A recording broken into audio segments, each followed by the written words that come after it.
new crew, I think. That's another one? You have to be the Papa guy, don't you? Yeah, it's good to see you, man. How are you? Good to see you too. Now I can, actually that can drop through the bottom. This will go on the top. Oh, this, oh, okay. Yep. Shows you how much I might, right? I can throw us for another 3-hour walk up glass here, right? No. I don't know. What do y'all want to talk about? The helicopter. Yeah, somebody asked me if that was how I was going to enter. The helicopter, right? You go on out. Hanging on the rope? Yeah, hanging on the rope, coming in like the Joker, right? How about them ride? We gotta like that. Can't get any better than that. How's your book coming along on Vicksburg? Well, about like this tour. Pretty shabby. So I've got like, which is a lot for an old redneck, I've got like, I'm supposed to write like 100,000, 120,000 words. And I've got broken into 3 parts. So I've got like 32,000. But I've got Grant right to the point where he's supposed to march down Louisiana, and summer season kicked off, and it's hard going from this down to, there. It's like you flip worlds, when you're going, and it's a complete dichotomy between Robert E. Lee and John C. Pemberton on how an army should be run. If you're a Southerner and you ever thought that you might have a drinking problem or something like that, you study the Vicksburg campaign. You develop one in a hurry. But thank you for asking. Eventually, I have a very patient editor at Emerging Civil War, so I'm very happy about that. And hopefully a good editor, because I'm going to need it. Any others? So back to the helicopter, that's the reenactors doing Hood's airborne or air assault, right? They'll probably drop in Hood's Texas Scout. Yeah. I don't know if you can pan over and see the rope hanging down. I don't know actually why they I are. thought that's how you got here. Yeah. Did they airdrop you in today? They airdropped me in, yeah. I was reading the strangest story, today, this morning. I don't usually talk about things that are popular, and this predates the new movie, okay? I can't say I'm the biggest fan, but I've always been interested in Elvis, all right? I'm not saying I'm the penultimate fan, I don't listen to his B-sides like I do, like somebody like Hank Williams, but I read a newspaper, I was telling the interns this morning, I read a newspaper article in 1977, this had to be his last tour. He touches down from Des Moines, Iowa into Madison, Wisconsin, and he's in the Cadillac. He's riding with the Memphis Mafia, and this kid is in this newspaper interview, this teenager. He's like 16 years old, and he said he was in a fight at the filling station. I hadn't heard that in a while. At the filling station with 2 other boys. One of them was a former employee or something like that. And he said all of a sudden, Elvis was there. And he gets out in the middle of these teenage boys and he goes, is there going to be any more problems here? Right here. Got out of the Cadillac. Right there. And this is the best part. This blew me away. He was still wearing, the newspaper article says that he was still wearing the original blue jumpsuit from Des Moines. So here he gets out. I guess he had the cape on and everything. I was like, yeah, man, I always knew Elvis hung out in them jumpsuits. That's the way you do it right there, man. That's just strange. All right, so camera's getting ready. Why don't I'm going to reorient it. Well, do we want to do a stop here on the other side? Do we want to have a fan vote here or anything like that? You from here. You might have said something. I don't know how hard it's going to be to pick up. How hard is it for you to move? Right now? You can do it. All right. Why don't we go to the highway end? Please stay within the peach orchard. And I'm going to be the same way that you're facing now is the way we're going to line up, okay, when we get over there. But yeah, 21st gets a lot of attention, at least. Oh, I was supposed to do that. Hey, Matt, quick question. Yeah. Do they know where Barksdale was hit? We're not rolling yet, right? Chuck T does. How big's his tour? I don't know.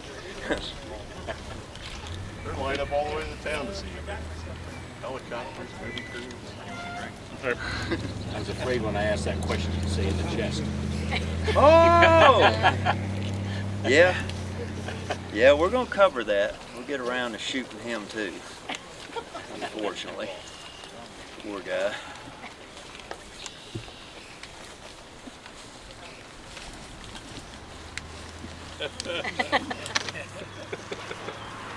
Recognize? That's mine. He's holding it for me. I'm like, well, boy, they just, whoa, Lord have mercy. I get the meaning of whippets now. You don't get that joke either, do you? All right. Maybe that's the generational thing. Whippets.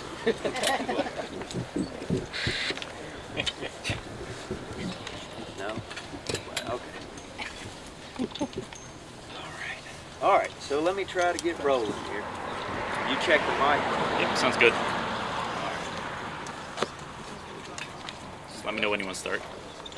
How you doing, Matt? Doing good. This is the jump off point. This is the 5 seconds where Matt starts. Can y'all hear me? Do I really need this? Is it better with the microphone? I went out to Matt's tour, and it was like Abraham Lincoln. We couldn't hear anything. Like, okay, there you go. My boss just told me good luck. Which, he's from Massachusetts, which the Massachusetts people obviously aren't from the South. No. The worst thing he could say was, watch this. Hold my beer. All right. Yeah. Well, there's no ducking it. I don't know if y'all want some shade, but you're not getting it. Out here. Need to start earlier then. My funeral, before we start rolling here, I just want you people to know that my funeral's supposed to start at 11 o'clock. It's starting at 11:15. All right? And the person that gets up there, I done told the preacher, he went out and was proselytizing to me when I was in Houston, Mississippi a couple weeks ago. And boy, he didn't know me from Adam. He's a new preacher. And I got him in the Chinese buffet, and he's sitting across from him. Man, I burned the hair off his head. I guarantee. But yeah, he walked away, you know, like that. But I told him, I said, you need to start that thing late on purpose, and you can tell everybody while they're sitting there waiting and getting antsy that Matt was never punctual in life, and he most certainly is in no hurry to get where he's going now. All right. You don't wear anything. What's up, man? Dude, man, you got competition now. You gotta be wearing a t-shirt. So I also told him that when they go to the graveside, that I want everybody wearing riding single. Nobody doubles up in the car. Even small children, get them a car right there when they go out. And when I pull through Houston, Mississippi, buddy, people gonna be on the sidewalk. I'm gonna shut the whole town down. People gonna be like, who's that? Wow, right there. That's the longest procession I ever saw. No? All right. Maybe I'm giving too much thought to a couple times and make it work. Yeah. Let's have a do-over. Yeah. I told my brother to get everything. I want the whole 9 yards. They've never seen anything like this in Houston, Mississippi. I wanted a bona fide Italian casket climber for my funeral. Yep, sure do. If If you don't know what that is, you done missed something right there. I ain't ever seen it in my life. But that's when the lady has to physically be restrained from getting in the coffin. It's gonna be a big show. You're not gonna want to miss it out there. Yeah. Well, I don't want to get there in that big a hurry. No, I'm talking about when they were starting to slow the cops at the end. They all lined up and they just. Oh yeah, with the funeral, yeah. All right, let me get going, and we've mic'd up. Okay, this is where Matt gives himself a good talking to right now. He's like, Matt, hey, pull it together. Pre-game, pull it together. Focus.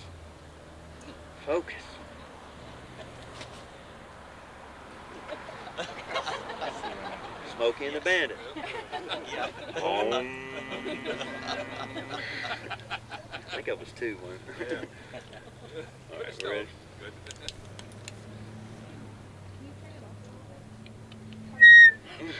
Not much. I'd like to welcome everybody to Gettysburg National Military Park. My name is Matt Atkinson, and I'm trying to adjust the volume on my mic right now. We're standing right now in the Peach Orchard. It's July 2nd of 2022, and we're going to be doing a walk today in the next 2 hours of concentrating on the fighting on the Peach Orchard, and specifically William Barksdale's Mississippi Brigade, which we're all set up here to do today. So thank you for coming out. I need to say before we begin that if you could stick with the group, that would be very helpful. We're trying to... Thank you, buddy. We're trying to keep the procession, the wear and tear on the resource to a minimum. So if you could help us out like that, we'd appreciate it. Second thing, the heat. I don't know, Matt rarely drinks anything besides Coke. But, please hydrate. And if you don't have anything we're supposed to have some water about halfway through the tour. So if you want to go ahead and pound your water, that'd be just fine. If you want to do that, because you'll be able to refill somewhere down the trail, okay? Kara, how are you? Recognize you this time. So it's July 2nd of 1863, and in hindsight, the best thing or the worst thing, I would probably say the worst thing has happened to Robert E. Lee so far in the battle. He has won the first day. And because he wins the first day, that sets up the second day. When you win, you want to get going, all right? You want to keep on. It's like a slot machine. You want to hear those bells going off again.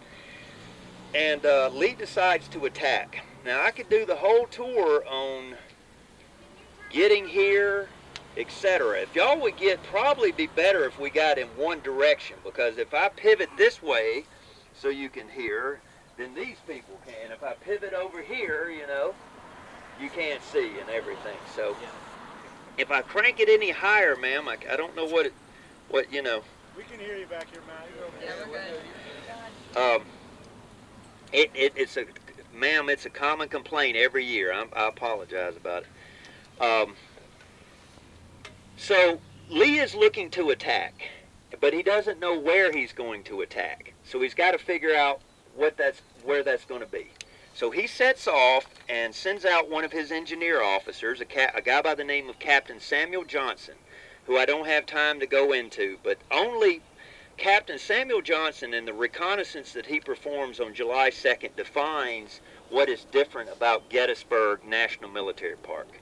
Only at Gettysburg would that be a focus of so many people. If you go through the Gettysburg magazine, you'll see multiple articles, every one of them with a different theory over where Captain Johnson got to.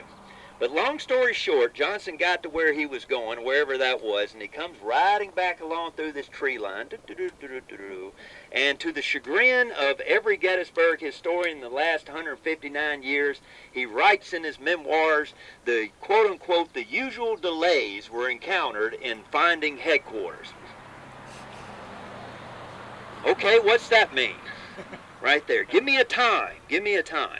But at some point on the early morning of July 2nd, Johnson's going to come back, and Lee will issue orders to General James Longstreet to conduct a march to get into position to attack the Union left flank. I need not tell you that the situation when Johnson goes out that morning at early dawn and comes back. What does early dawn mean, by the way?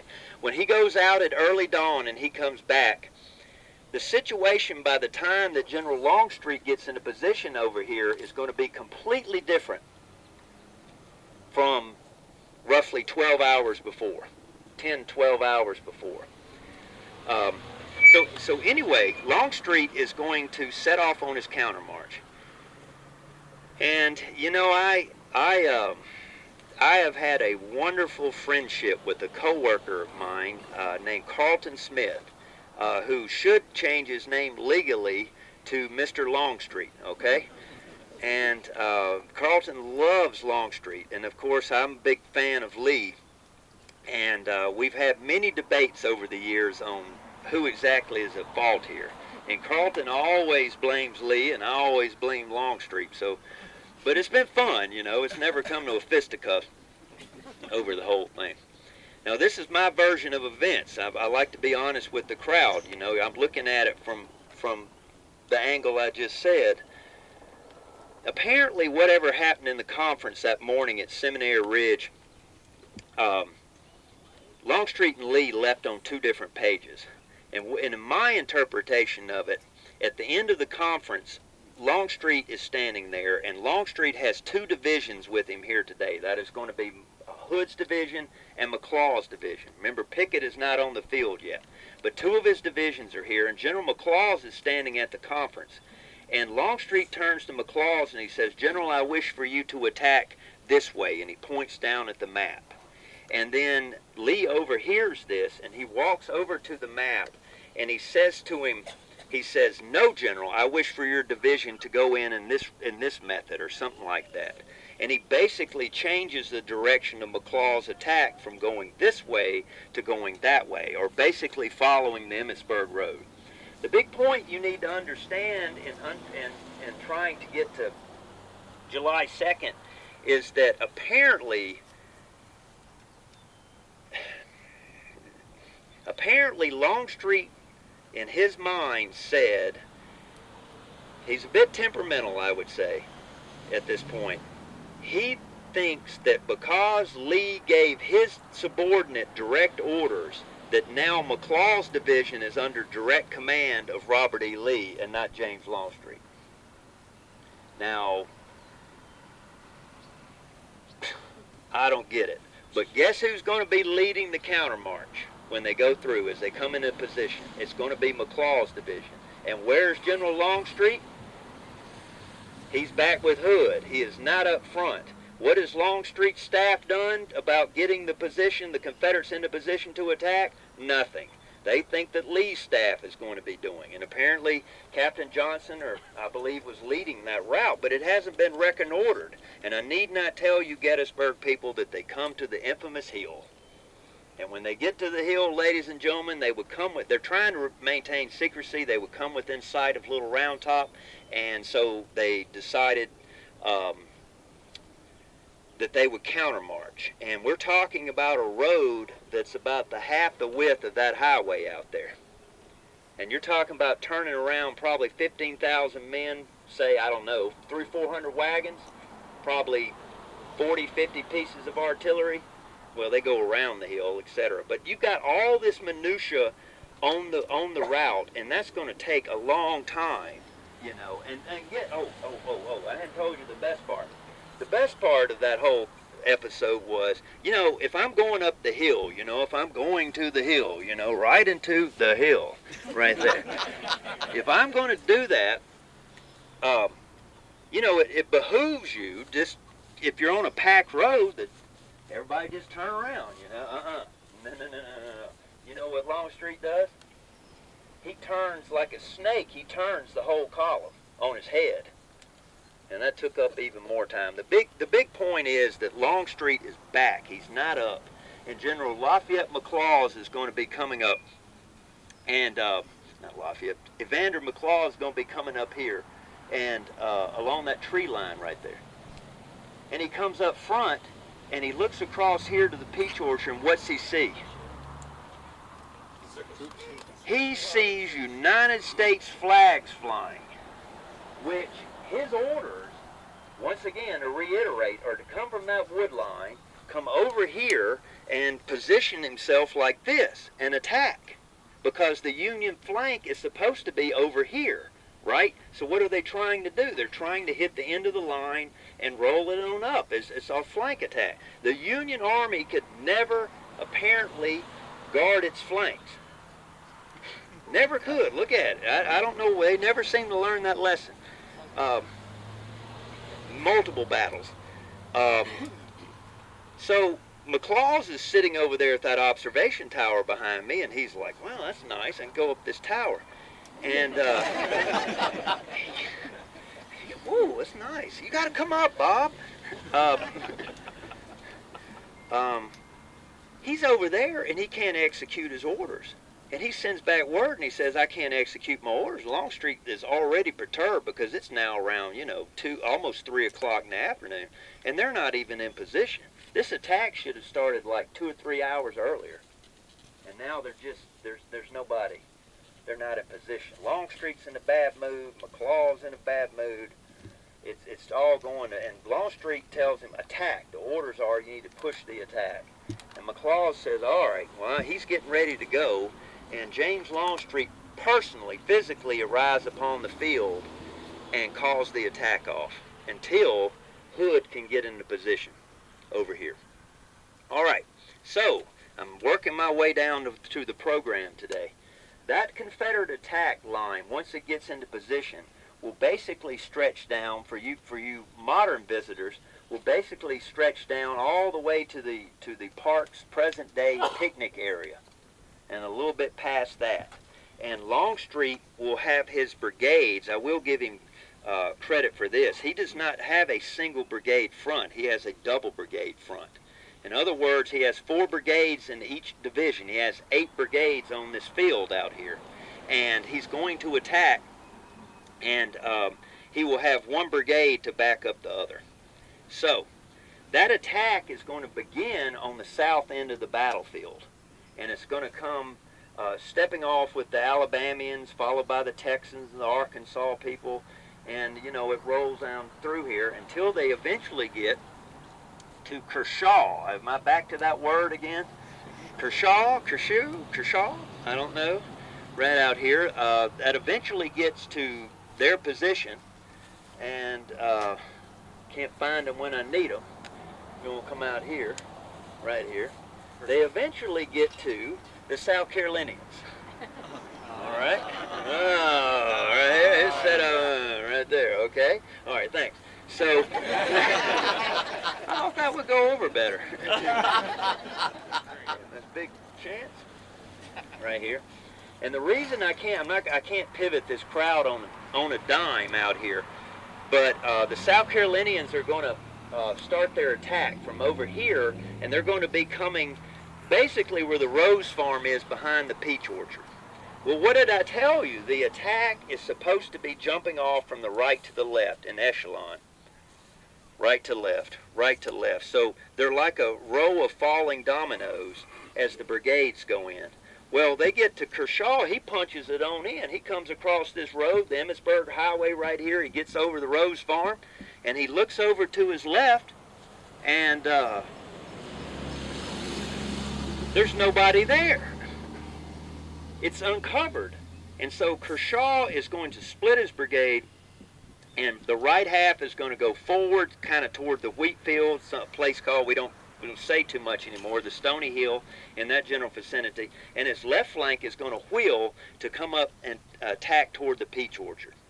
At this time, ladies and gentlemen, I'm getting down to the basic program today. You have got Union forces not only facing this way, you've also got a couple of regiments I'll name in a second facing this way. So you actually have it surrounding the peach orchard at right angles. And the point is, getting down to the peach orchard, that they shoot those South Carolinians to pieces out there. Some of the Union gunners were talking about the canteens on the South Carolinians shining in the sunlight, and they focused in on them when they were blasting them. You know, they just shoot for those shiny objects, which basically made lowered their shots. You know, because they're trying to get them to fire low. Kershaw is getting beat to death.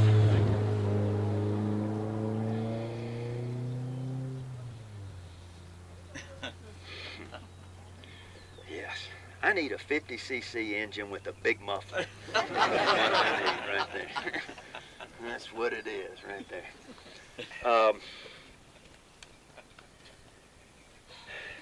So why is that next Confederate brigade not covering Kershaw? He's getting killed out here. He's getting killed out here in this field. I mean, his troops are being slaughtered. In fact, the majority of them will have to fall back because of what's happening out there, and that's another walk within itself.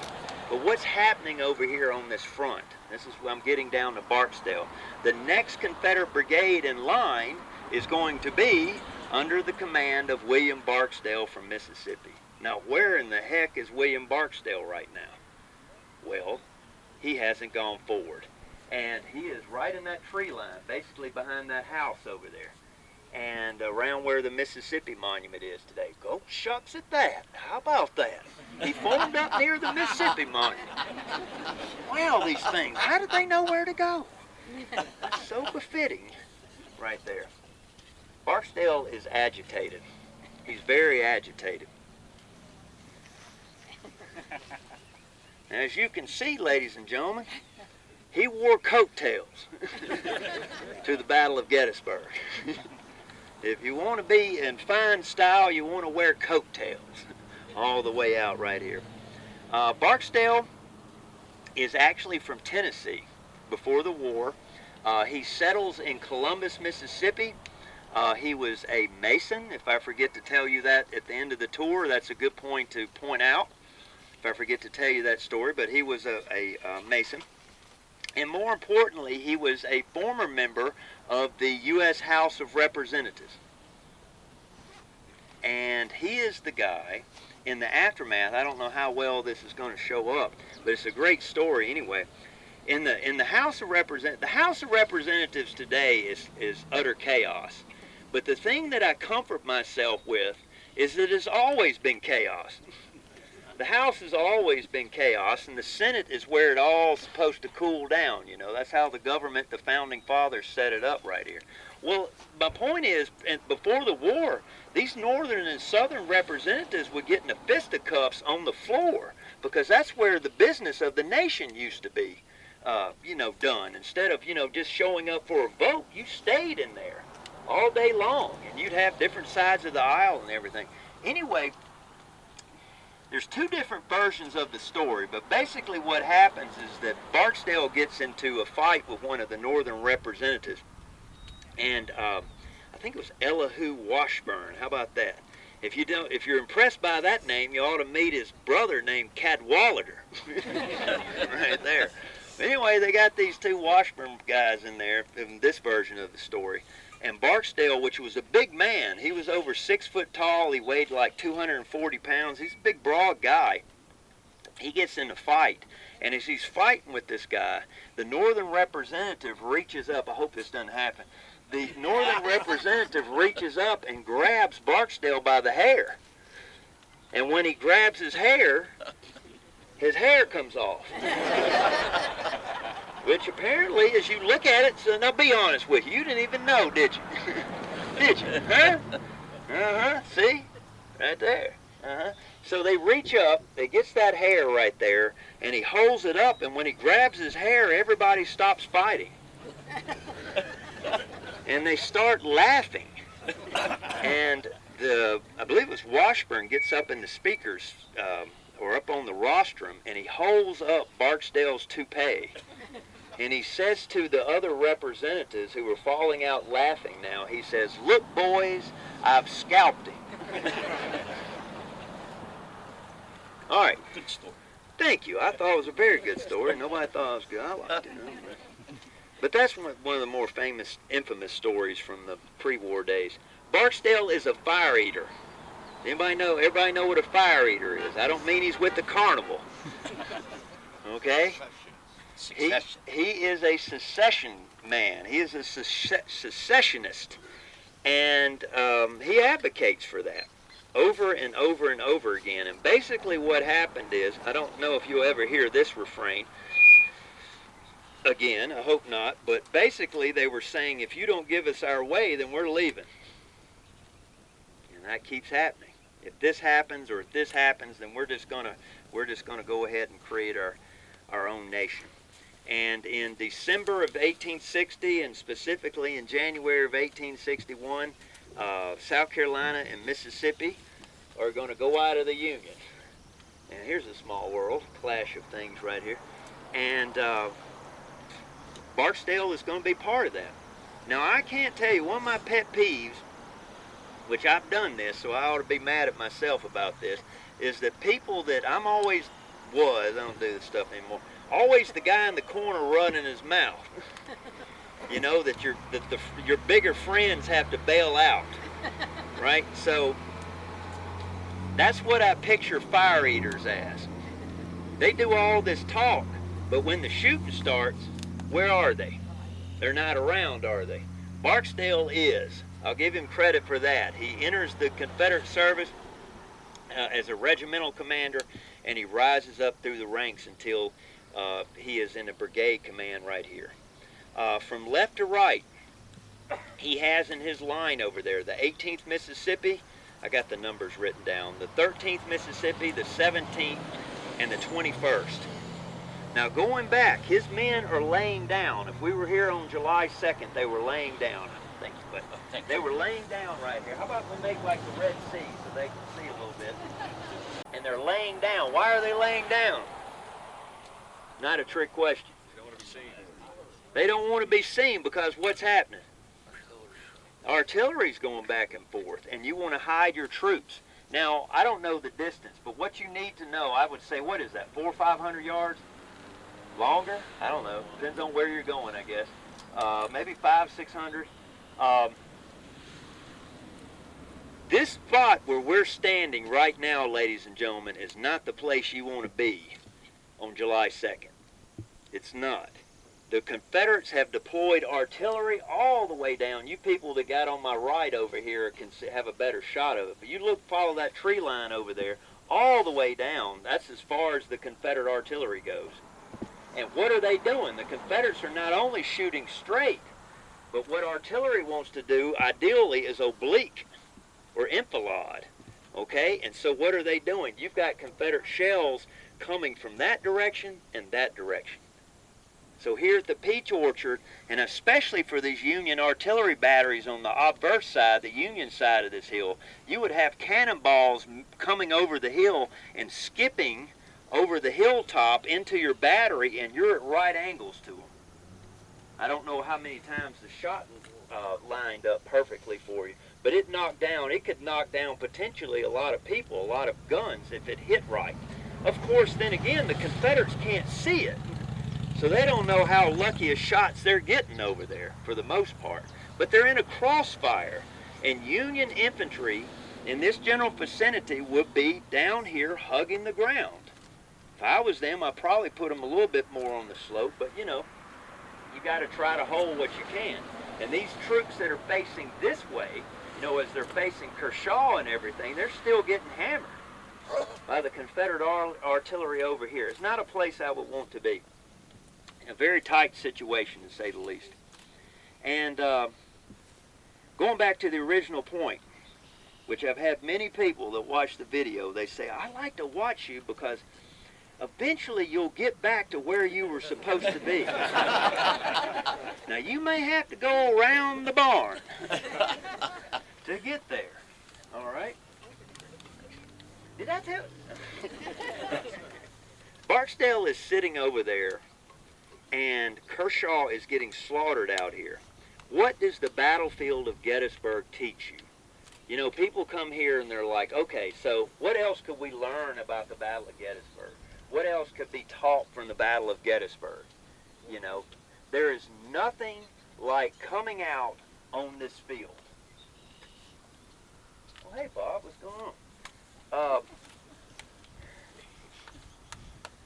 What the battlefield teaches you, if you will let it teach you, is you can read 1,000 books on the Battle of Gettysburg.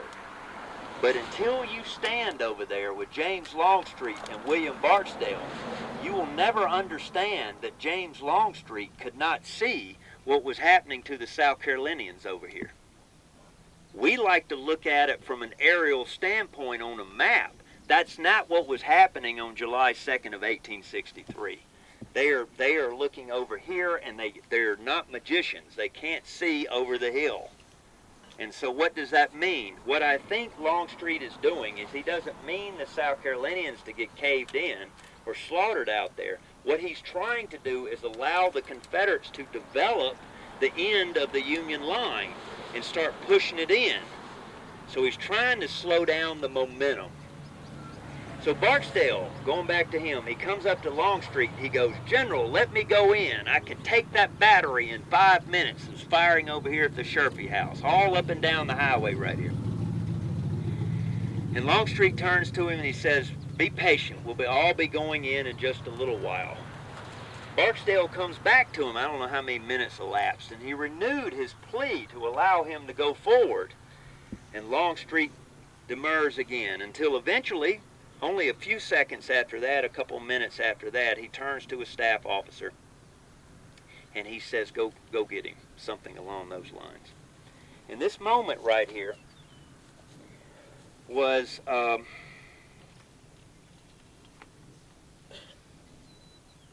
captured. There was a Georgian. I told you earlier that those Confederate brigades in Longstreet's attack was back-to-back. You know, they have one in front and they have one behind. Well, behind Barksdale back here was Wofford's Georgians. So Barksdale physically is between the Georgians and the Mississippians in the rear, somewhere in there, right back behind that tree line in that area. And the Georgian recorded this. There was a field just in advance of us, and Barksdale's Mississippians were in the edge of the woods some 40 paces to our front. It's really tight, so what does that tell you? They're probably trying to get both brigades up in the woods. Why? Because they're wearing what? I mean, look at what you're wearing. Look how hot you are. Right here. No? Nobody? Okay. I got leave of my captain to go forward to the edge of the field and reconnoiter, promising to return at once if the line was formed. When I reached the edge of the wood, Barksdale's men had formed line in the edge of the field preparing to charge. General Barksdale came back to near where I stood, hidden by the undergrowth, and stepping behind a large white oak tree, uncovered his head, and with his right hand and face lifted up, began his silent prayer. I could see his lips move, but I heard no sound. Before his devotions were ended, a courier came with an order. One of his aides went to him and touched him and gave him the message. This guy's watching this all transpire. Of course, you know, he's seeing a moment in history. He replaced his cap, walked rapidly to his horse, mounted, and gave the order.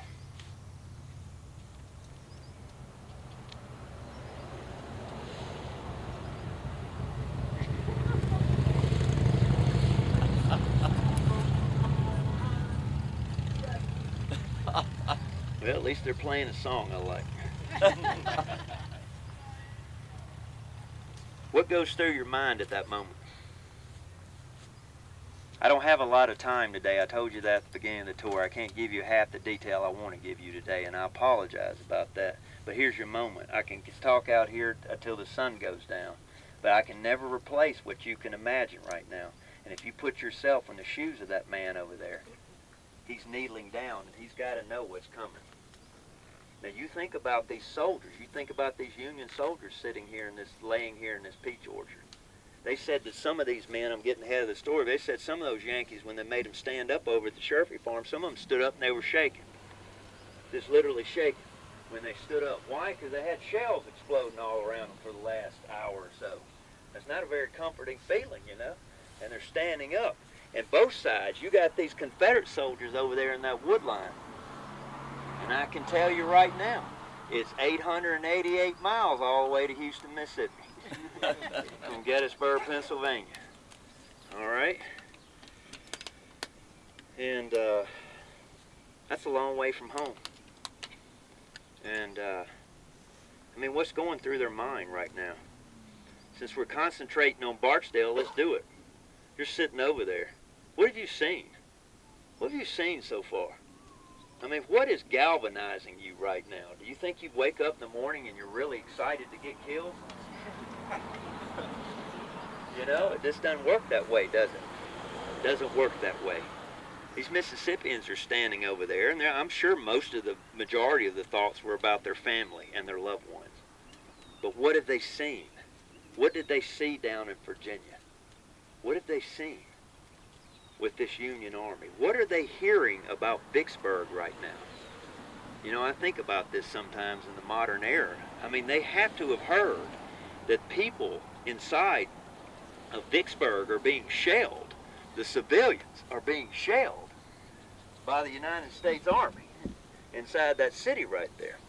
They were at Fredericksburg, which is a little off note. I don't know why this got swept under the rug either, but that Union Army just ransacked the whole town. Run around in dresses. Crazy stuff. You know? And they were in the streets fighting with them. You got men, the paradox of this whole thing is that places like Warren County, which is where Vicksburg, Mississippi is, was an old Whig county. I'm getting deep with y'all in politics right now. It's an old Whig county.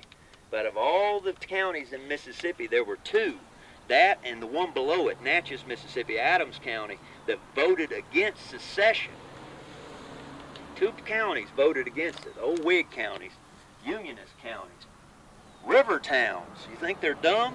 Where are they getting their money from? From the river. War's not good for business, all right? They're sitting over here, and a lot of those men are from those two counties. They're in those ranks. What happened to them? When the war kicks off, there are no neutral people. You don't think the majority of the northern people and the majority of the southern people really wanted to stay out of this thing? They did. They really wanted to. Most people, like today, are moderates. And they didn't want any part of Barksdale and this fire-eating stuff, and they didn't want any part of the other side either. And now they're stuck in it. Now you put yourself in the shoes right there. All that emotion's going on, and you've been having cannonballs crash over the top of you, and you got a good idea of what's coming. Because you've been through it before. And you're laying there. And the first thing that happens is here comes Barksdale. Now there's two different versions. Either he's riding a white horse, can't beat that, or he's riding a black horse. Can't beat that. It was probably, depending on how you like your Western movies, but he comes riding behind the brigade first. And when he rides behind, he's telling us, he passes every colonel. He has 4 colonels commanding those regiments. He's telling everyone it's time. It's time. The colonels start telling the captains, let's get them ready. We're going in shortly. And the men start, they know, they see the couriers bustling around. They've been in combat before. They know what's coming now. Barksdale gets to the end of his line. If you were here, take a look at it. Take your eyes off me. You can stare at me all day. There it is right there. If you were standing here on July 2nd of 1863, and you were looking across that field, you would have seen this. Barksdale gets to the end of his line. He wheels that horse around, and as those men stand up off out of that wood line right there, he starts dashing down the line.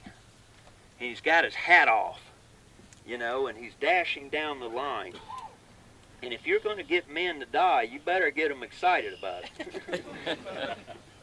And he's coming down because he's ready. I'm not saying he's ready to die, but he's ready to do it. And he's going to take this Union position. It's like any sporting event, anything else. It's time to get pumped up. Now, no veteran troops of any salt would ever unfurl their flags before it was absolutely necessary in the middle of an artillery bombardment. Why would they not do that? Yes. They target all the flags. So there are no flags flying. But as they come down, look, folks, I talked to them blue. You can imagine them a lot better than I can.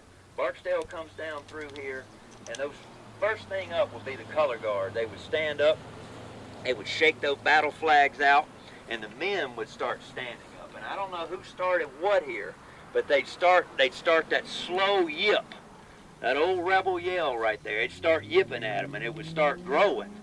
Check it out on YouTube. There's actually some 1920s recordings of old Confederate veterans doing it right there.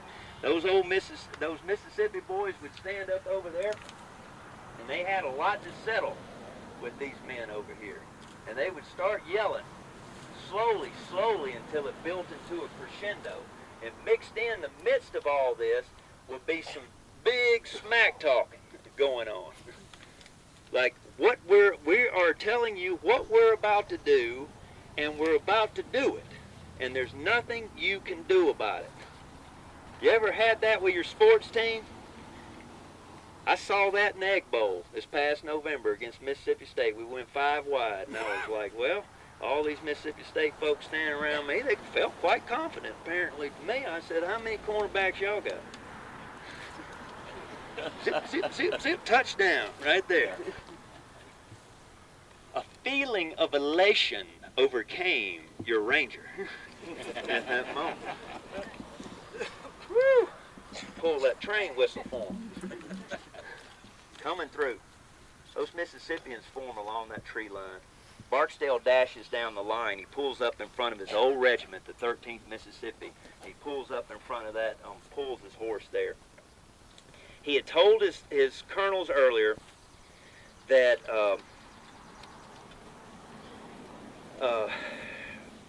quote, the line before you must be broken, he said. To do so, let every officer and man animate his comrades by his personal presence in the front line. All officers will be dismounted except for Barksdale. Only brigade commanders were allowed to be mounted that day. The rest of the officers went in on foot.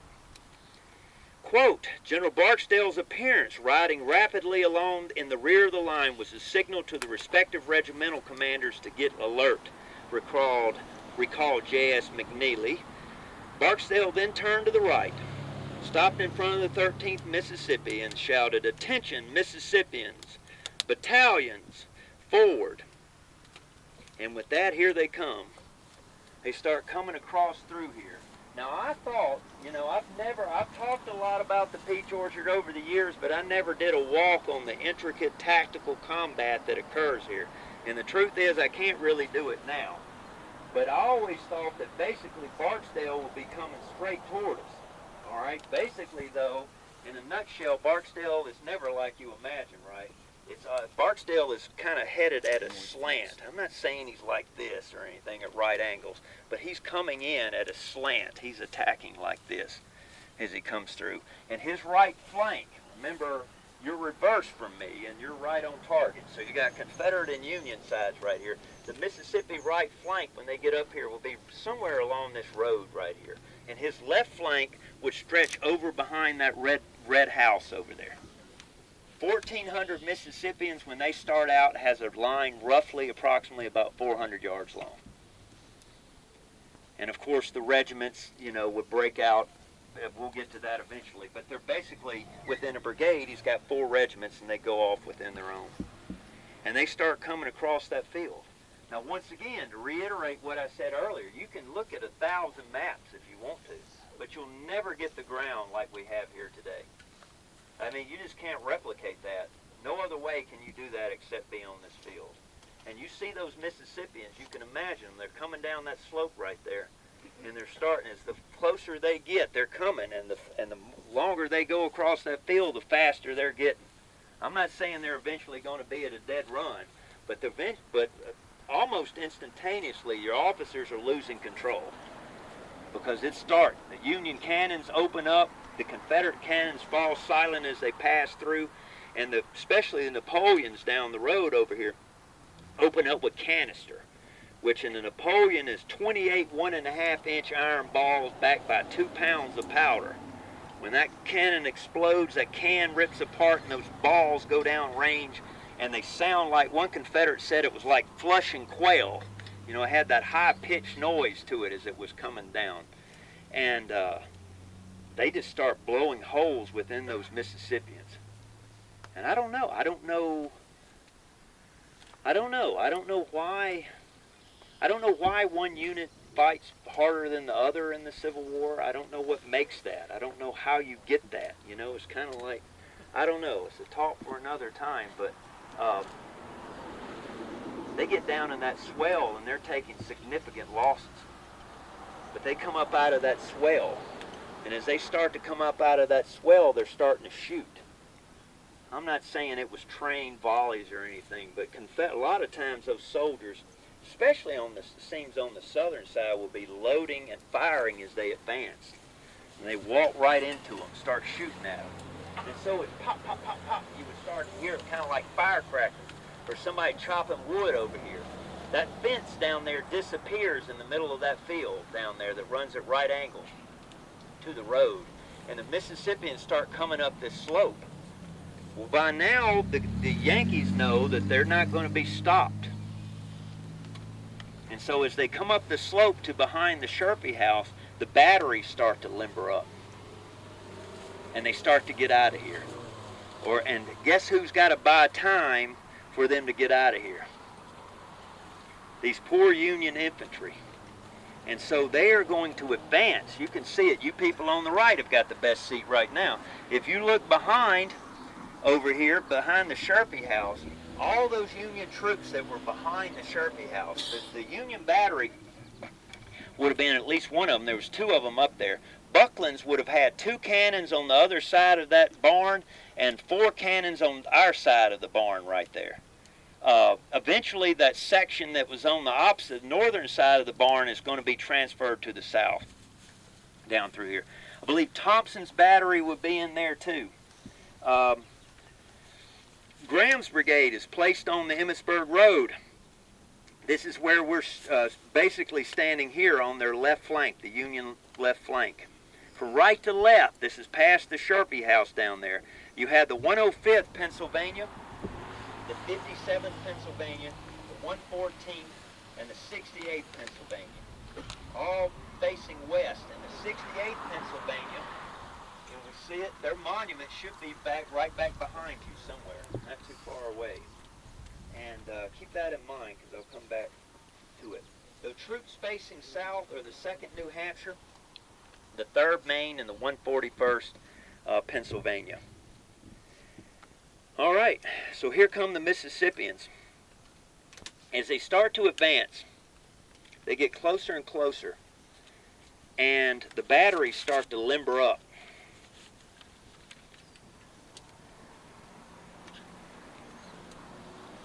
The 57th Pennsylvania advances over the Emmitsburg Road, followed by the 114th and the 105th. The 114th was originally stationed behind the battery, facing west, but they soon realized that they had to move forward. Why are they moving forward? I always thought because it was you meet a charge with a charge, which could be part of it. But they got to buy time for this roadbed, this road we're in right now, or adjacent to, for that artillery to get in that road and get out of here. They got to get the horses up. And so the Mississippians wade right into them. Quote, this is a Union quote, "The impetus of our advance carried us to the Emmitsburg Road in the face of a murderous musketry fire of an advancing enemy. Reaching the road, we clambered over the fence and crossed it. Sherpy's house and outbuildings intervening between us and the approaching enemy. The right of the regiment was advanced to the rear of the house. Over here where we are, Barksdale's 21st Mississippi." Who asked me to talk about that? The 21st Mississippi hits the peach orchard where the 68th Pennsylvania is. And the 2nd in New Hampshire and the 3rd Maine were in the act of pulling back. If you got an attack coming this way, ladies and gentlemen, I'm getting down the tactical level right now. If you got an attack reaching this way, ladies and gentlemen, guess what? Troops facing this way, if that breaks through, what would happen to you? So, look, I'm trying to make order out of confusion. Do you hear me? I'm trying to make order out of confusion, and all this is chaos.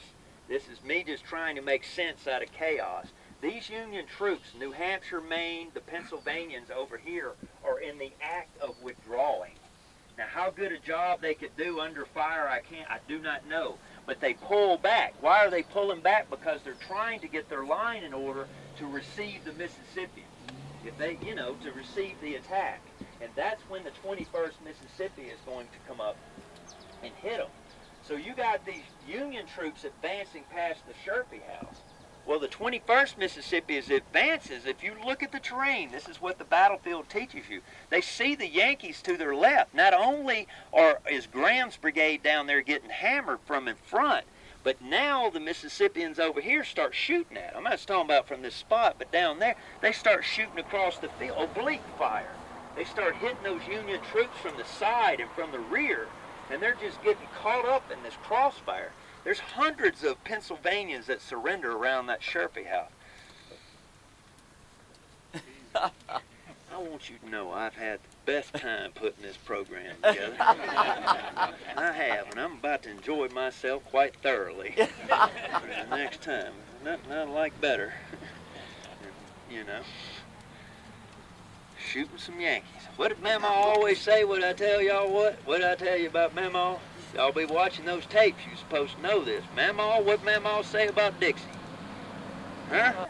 He might just do it. He might do it, be like my boss. Now, Matt, holding the letter, take me through the thought process. The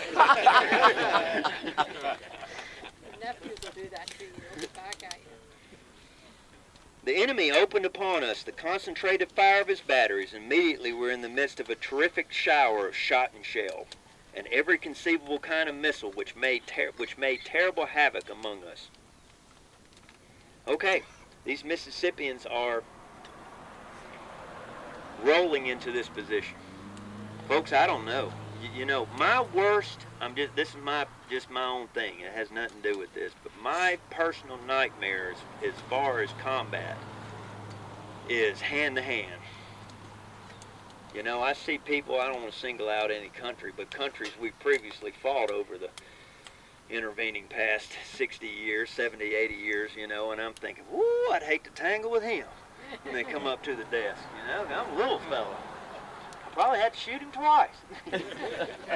But right out there, in all seriousness, behind that Sherpy farm, there's a lot of things that happen that happen so fast that nobody notices. And I'm not saying anything unethical or illegal happens, because there is nothing unethical in war.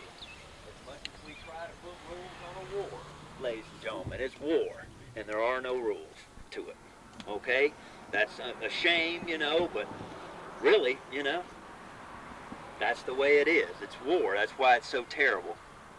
And anyway, I imagine, I can only imagine right through there. All right, if you'll take a look, the Mississippians approach. The Union troops are starting to fall back by now. Graham's brigade is starting to fall back from the Sherpy farm. The 13th Mississippi gets up to that barn. That is not the original barn. It burned during the battle at some point, but not at this point in the narrative.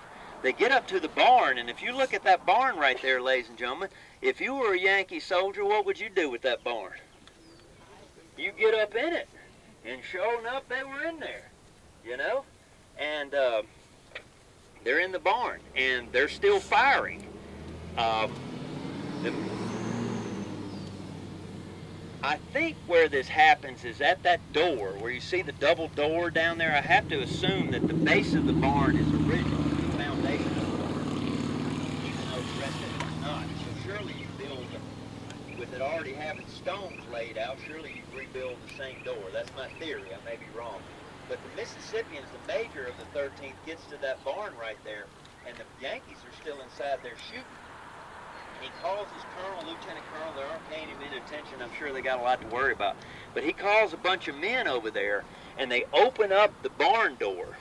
And I found this very fascinating. He said they opened up the barn door, and the Union soldiers, the Pennsylvanians, had been in there shooting so long that when they opened the door up, the smoke rolled out. And he said he could not distinguish, the smoke was so thick that he could not distinguish friend from foe. And he said in only a second or two that they had shot had killed and wounded or captured everybody in that barn. Whatever you want to do, they're game. Right? And some of them would shoot you anyway. I mean, you just don't know how amped you have to get in combat. I cannot reproduce that for you with 1,000 words. You do things that you know, kind men would ordinarily not do, say the least. Okay, so what do? It's getting, the Union line starting to fall back. 68th Pennsylvania counterattacks. I wish I had more time to spend about that. This is a great, I'm concentrating on Barksdale. So and I'm time limited, but the 68th Pennsylvania, what a, if I could give just one shout out to these Pennsylvanians. These boys get pushed back out of this peach orchard right here. They back up on the other side of the hill, basically to where that monument is. That's the left of the regiment. And then they counterattack. They're sent forward again. Right here where you're standing, the only reason I'm covering this right now is you're ground zero for this action right here. The 68th is going to advance through the peach orchard, and their advance marker is that white marker back behind y'all, all the way down on the fence line over there in that area. Okay, so they counterattack, but when they come out too far and they push those Confederates back, what ends up happening to them? They start getting hammered from over here, so they advance too far. So, you know, bullets hurt people. And they're falling back through here. This line is coming unraveled. And Barksdale and the Mississippians, if you can imagine, they would have come right through here. There would have been dead, wounded Union soldiers everywhere where you're standing out here today. It's hard for me to imagine that. I mean, human beings, people, laid out by the hundreds. Everywhere where we're going today, we're basically following a trail of bodies this whole tour. You could do the whole progress of this charge by just following the bodies out through here. And so Barksdale's Mississippians rolled through the peach orchard. But here, let me wrap it all up and we'll get on to the next stop. Because I can hear my boss talking to me right now. He doesn't even smoke, but it's still funny to imagine. Yeah. Yeah. To wrap it up to my original point, I told you earlier that what was McLaws ordered to do back in the early morning or mid-morning of July 2nd? He was ordered to attack up the Emmitsburg Road.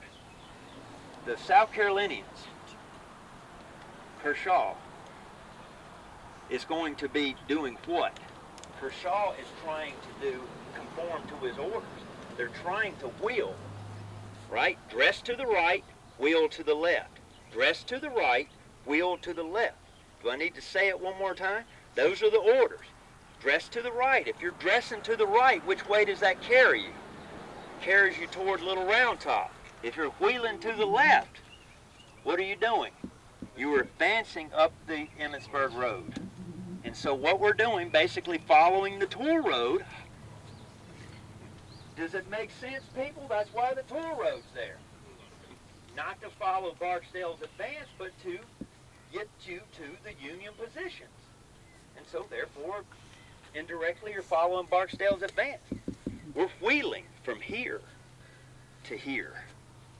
Those Confederates would have been, the right flank of Barksdale's brigade would have been wheeling right through here at the Wentz house, which is over here behind us right across the street over there. All right, how are we doing so far? Good.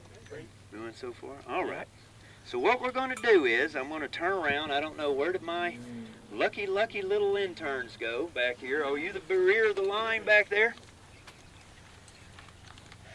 Where did the college kids go? Hello.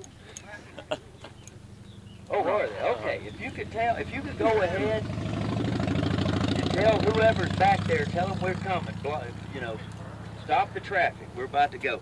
Let me get to the rear of the crowd so I can get in front. And basically, if you're gonna lose If you don't know where we're going to cross the road and we're going to take a trail, not the pavement. We're going to take a trail that takes us over to the Excelsior Brigade line. It'll save us a few steps and allow me a minute or two more.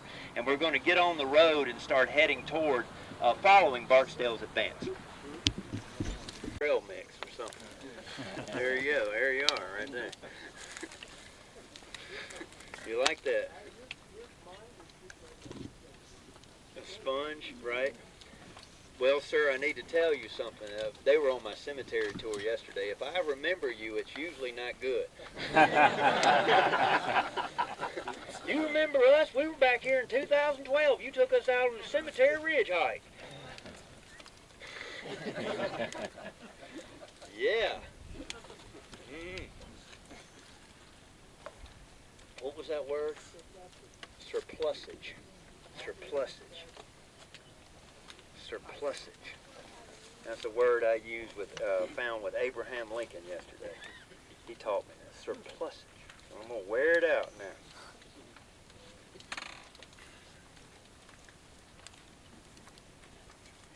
All right, we ready? We already rolled. Ready to go? Okay, all right. We're fine. Okay. Welcome to showtime here. Are we live? All right. Okay. So what do we got? I can't see behind you, but you can back there. What are the Union doing?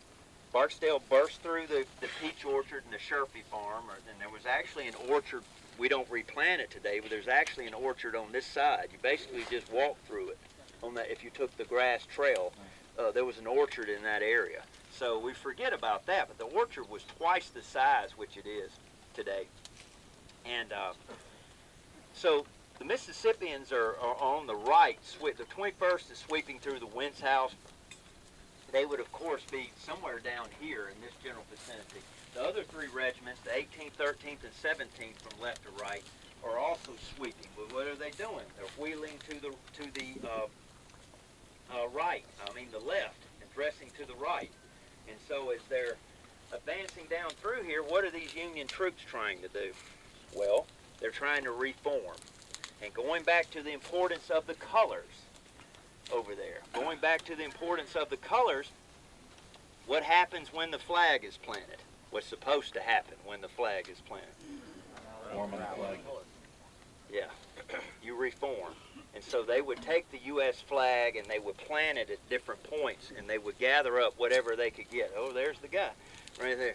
And they fall back all the way to approximately right here. So the situation in the Union line is twofold. We've got like a half-opened pocket knife right now, jackknife or whatever. You've got Carr's Brigade, which stretches all the way down to where you see those big trees, roughly, approximately in that area. You've got Carr's Brigade right here. You've got the remnants of Graham trying to fall back, whatever, but they're almost all done. A lot of them are already headed to the rear, and I don't blame them. And then you've got Brewster's Brigade, which is trying to reform or right angles.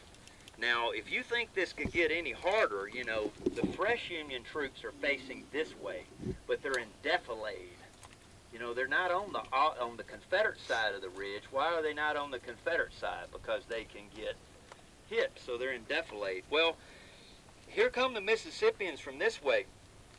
And as I told you earlier, the Confederate line is back behind me. What ended up happening, each brigade is supposed to trip off the other one. So when the South Carolinians went forward, Barksdale goes forward, however long that took, 30, 45 minutes later, and they advance.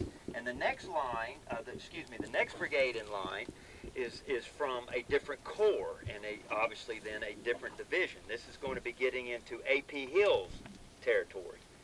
And specifically, the brigade that's coming forward is Wilcox's Alabamians. So I'm not really going to cover a lot about Wilcox today because, like I said, you know, we've had to cut out a lot of detail for the time constraints. But Wilcox's Alabamians will be advancing on the back side of that hill. You couldn't have seen them. Now, this is perfect. That's what I want to happen because you can't see them. You can't see them right here. And so all this shooting starts. You would have seen smoke going up behind you. But the New Yorkers, primarily, who are trying to reform right here, I'll read you the regiments in just a second. They're trying to reform. They're wondering why they can't get any help over here with Barksdale, because these Mississippians are rolling. Barksdale never stops. Never stops. What do you do once you get the enemy on the roll? I don't care which side you're on. What did Nathan Bedford Forrest advocate, you know? Right, you get the skier on them, you keep the skier on them. Once you get them rolling, don't let them get up, you know? If you get in a fight with a bigger dude, don't let him get off the floor, you know? Or if you're going to go fight a bigger dude, don't let him get out of the car. You won't finish that off before he gets out. You want to go through the window. You get that over with. Well, no. Matt is Lothario. He's not Muhammad Ali. No, I know. But I will tell you with utmost frankness that you can gain a lot of different knowledge on a lot of different levels from getting your ass kicked. That ought to be the theme of this tour, actually. I apologize about that. It's supposed to be family friendly. Out here. Bleep that out. Thank you. Thank you. Stuff Writer doesn't have that technology. No, it's raw data. Okay, so here they come. So let me get up to date. So what is the defensive line? So as I said, at least standing right here, you have Graham's brigade and you have Brewster's brigade. And when I say that, that's the troops facing this way. They attempt to form a new defensive line along the Trossel Lane, roughly in this area, from left to right. Remember, I'm opposite most of you, all right? Or you're with me, okay? It's all very confusing right now. I don't know which way to stand. You have the 70th New York, you have the 73rd New York, you have the 72nd New York, and the 71st. Followed by Burling's brigade, which is the 5th New Jersey. There. At least know somebody from New Jersey. And then Carr's brigade line, which I have already pointed out. Now you need to remember this. The 120th New York is in reserve. And I'll come back to them in just a second. I forgot you had that memory. So how am I doing? Barksdale wheeled the 17th, 18th, and 13th and began to rake the Union line off the road. He's on horseback. I've already told you that. But he's behind his men, and he's urging them on. And apparently the only thing he said, this is noted by multiple people, is he keeps saying to them, forward, men, forward, forward, forward. He's just, just like you set the dogs loose, and you're chasing those deers out in the woods, you just follow them, let them hunt out through there. And he's urging his men on. There's a huge clash right here. I'm facing the Union, you're facing the Confederate, so you got Union behind me, you got Confederate in front of me. The Union line conducts a fighting withdrawal from somewhere they stand. I believe if I had to guess correctly, I would, if I was them, I would form along this fence line, which is along Trossel Lane, what we call United States Avenue. I would form up there where the Mississippians wade into them. Remember, they've got really diminished numbers, and if you think, I don't have an idea, but let's say, if you think all of them rallied, you need to think again. They didn't. If I'd have went through that, I'd have probably left too. What did Mike Tyson say? We got a plan. That's right. Everybody's got a plan until somebody punches you in the mouth. And then it goes out the door. All right. So Wilcox joins in, and they're hitting A.A. Humphrey's line. Andrew Atkinson Humphrey, and I need to dispel this so you people don't start sending me pictures of him. All right. He is of no relation over here, A.A. Humphrey. But I will say something about him. I don't know. I've never really studied Humphrey. That would be, once again, a Carlton Smith thing. He would know a lot about Humphreys. Humphrey's in the thick of this. I don't know a lot about the man, but he's not fleeing, and he's not back in the rear back there in the ridge. He's up here, and he's riding from unit to unit. His staff is all over the place, and he's exhorting his men. Eventually, you can't do anything else. If you got nothing left to throw in the fight, then you might as well get into it yourself, because there's nothing else for you to do. And he's all over the place trying to shore up the line. Now, the interesting thing, at the beginning of the battle, I don't know what the numbers are now because there's been losses, and they don't obviously have a real-time loss counter. But at the beginning of the battle, Humphrey's line here, he's got around 3,500 men in his division. And the Confederates hitting them between Wilcox, Lang, I guess you could throw in, Barksdale, Wilcox, and throw in Lang's Floridians. They've got around 3,500 men. Approximately in there. So you got equal numbers. But the one thing I wanted to point out to you, I don't know how well you can see it with this big a crowd, if the Union line, if Carr's line, brigade line, is fighting on this side of the hill, and the Alabamians are coming over the other side of the hill, and you got Confederates attacking from this area over here, if they miss, if those shots miss this line, where are they going? They're going to keep going.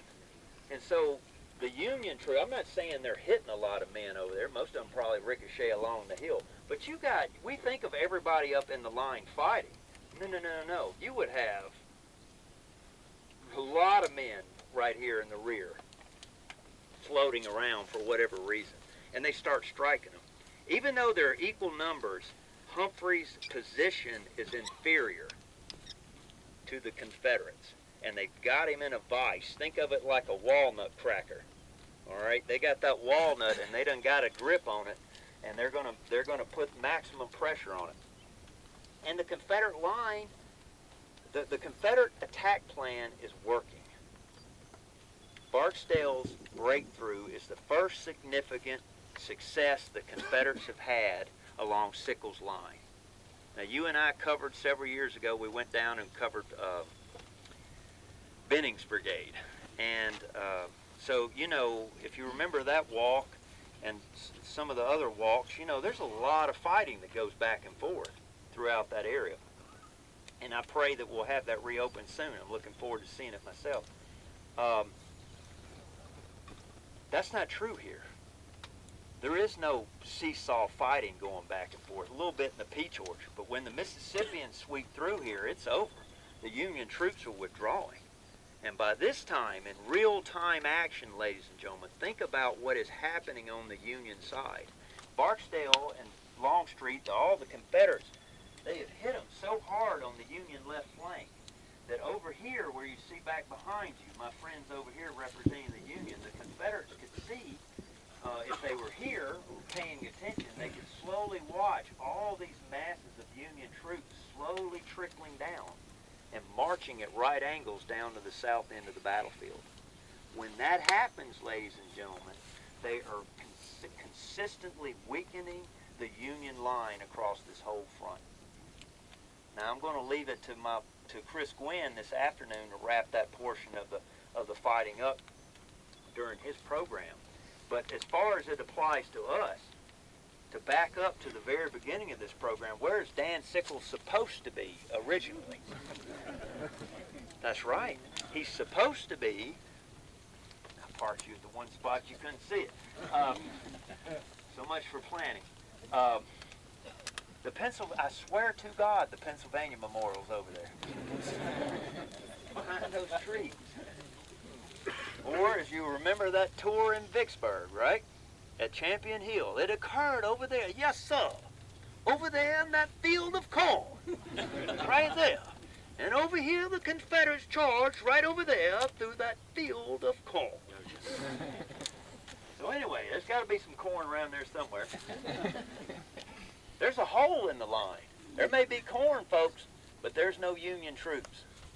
Do you see what I'm trying to plow into your head right now? Do you see the gravity of the situation? I mean, you bought the hat, you bought the t-shirt. Can you see the gravity of the situation that's undertaken right now? Sickles is not where he's supposed to be. He's not there. And so what's happening? Now there's a crisis mode. Now maybe if you start tying in the different parts of the battlefield, you can see why Culp's Hill is going to be stripped. Meade finds out this is happening, and oh boy, everything is rushing over here. Anything he can get is rushing over here to this area. And what's happening here? Forward, men. Forward. Forward. Forward.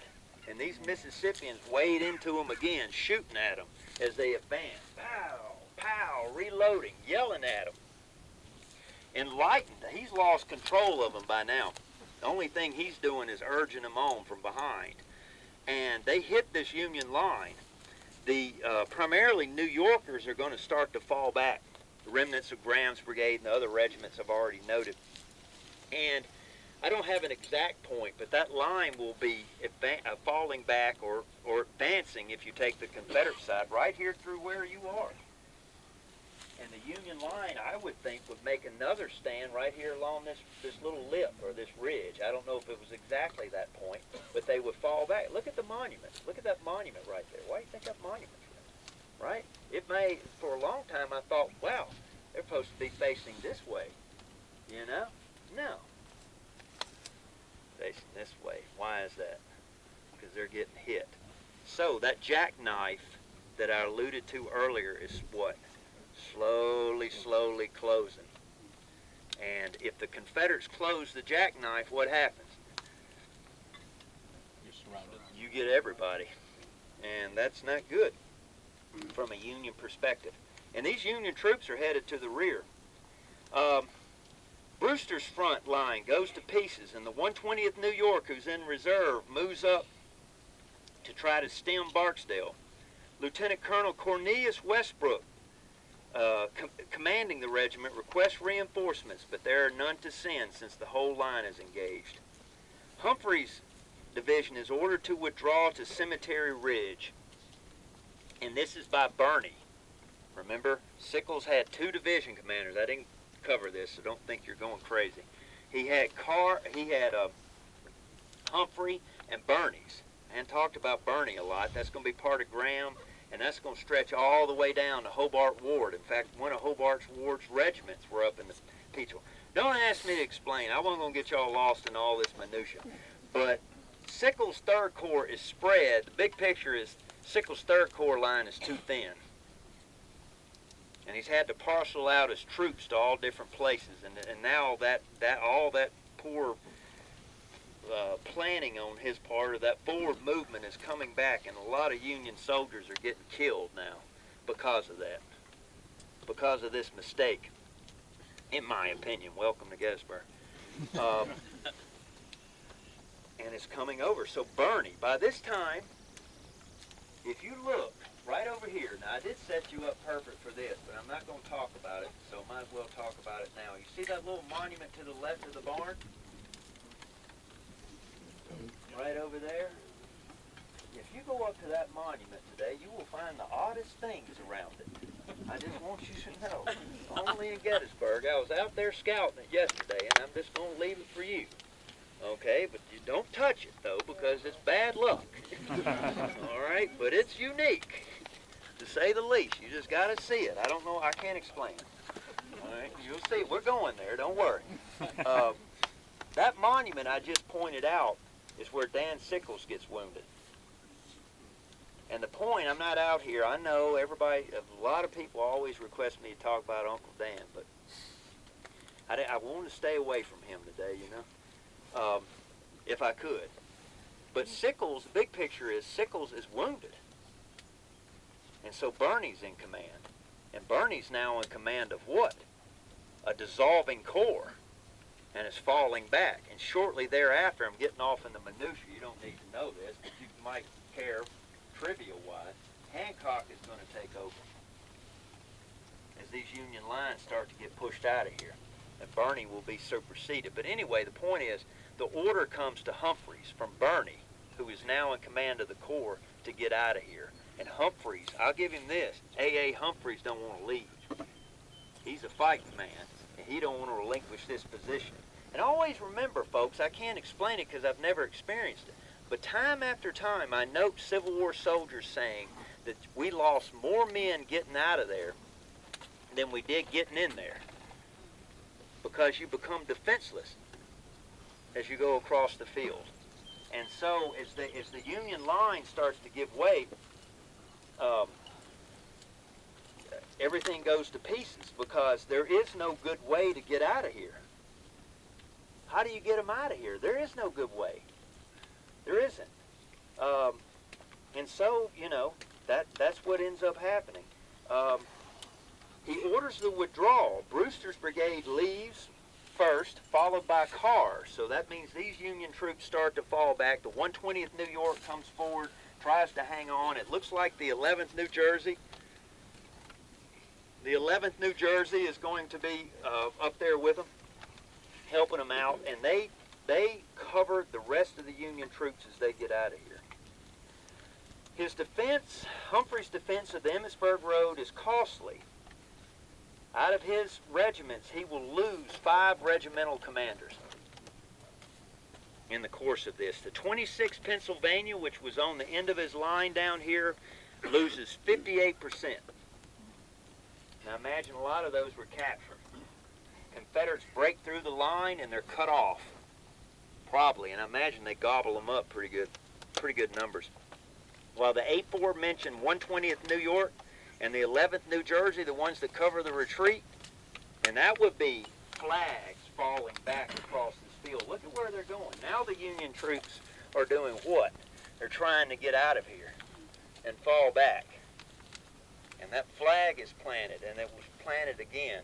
120th New York and the 11th New Jersey lose 50%, covering this withdrawal. Wow. Now, what we're going to do is reorient ourselves.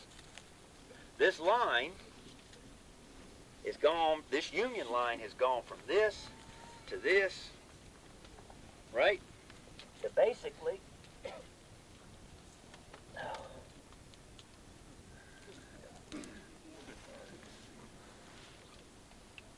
it's gone. It's in the wind.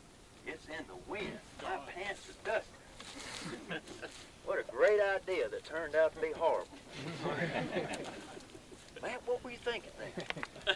Well, it seemed like a good time for Karate Elvis to come out.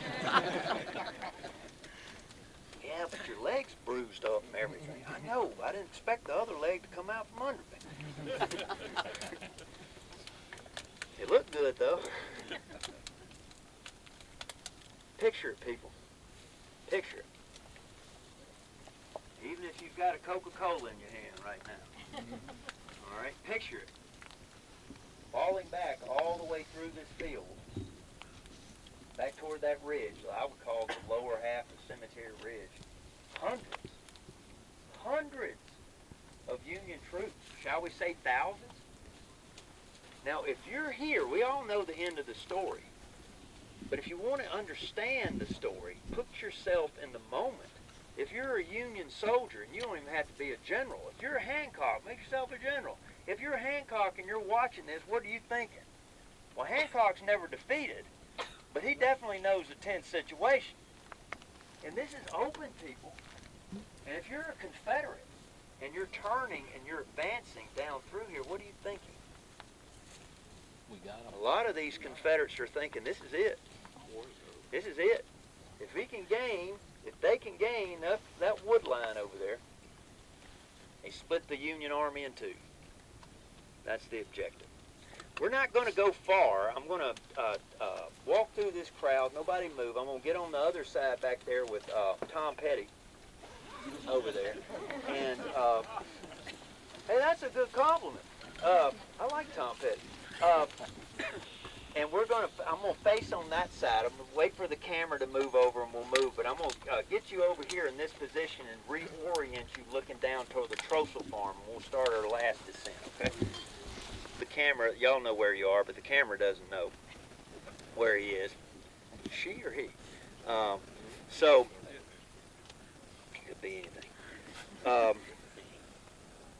We've now reoriented from basically looking east, we have come back a little bit and reoriented ourselves, looking down United States Avenue, or as it would have been called, it probably would have been called nothing in 1863, but in the early history of the battle, it would be the Trossel Lane. It's a farm lane, okay, and it came off the Emmitsburg Road, and it went on down through there, and you'd never believe this, where it went. The Trossel Farm. Well, how about that? It all worked out. I once got on the Hanover Road, but it didn't take me to Hanover. I couldn't figure it out. It was supposed to take me to Hanover. I was just riding out in Maryland all of a sudden. Out of gas. So we're oriented. That's the Trossel Farm, which you see off in the distance right through there. Now, I told you earlier that when Barksdale's brigade breaks through the peach orchard, they wheel to the left and they're advancing down through it. And from left to right, they have the 18th, the 13th, the 17th, and the 21st Mississippi. Somewhere in here, in this general vicinity where we're standing, as before, I would take it that the entire Barksdale's line closes with those Union troops that I just described. Benjamin G. Humphreys, the colonel of the 21st Mississippi, is going to look off to his right. And the reason I stopped you here, ladies and gentlemen, is because you could see right back behind the mysterious red shirt man right there. Right? In that field, which you see out beyond the fence, is going to be, Humphreys is going to look over there, and he is going to see a Union battery retreating by recoil. And what that means is, I don't know if I can give it an adequate explanation, is that everybody has seen an RV or a trailer or something being pulled by a truck. Well, that's the way a cannon's pulled. You hook it up to the ball and you pull it backwards, and that's how you get a cannon out on the battlefield. Well, if you notice on a cannon carriage, there are two hooks that go down the trail of the gun. They're called prolong hooks if you want to get deep in the weeds with it. But what we don't have on the cannon carriages today are the ropes. Every cannon would have had a rope.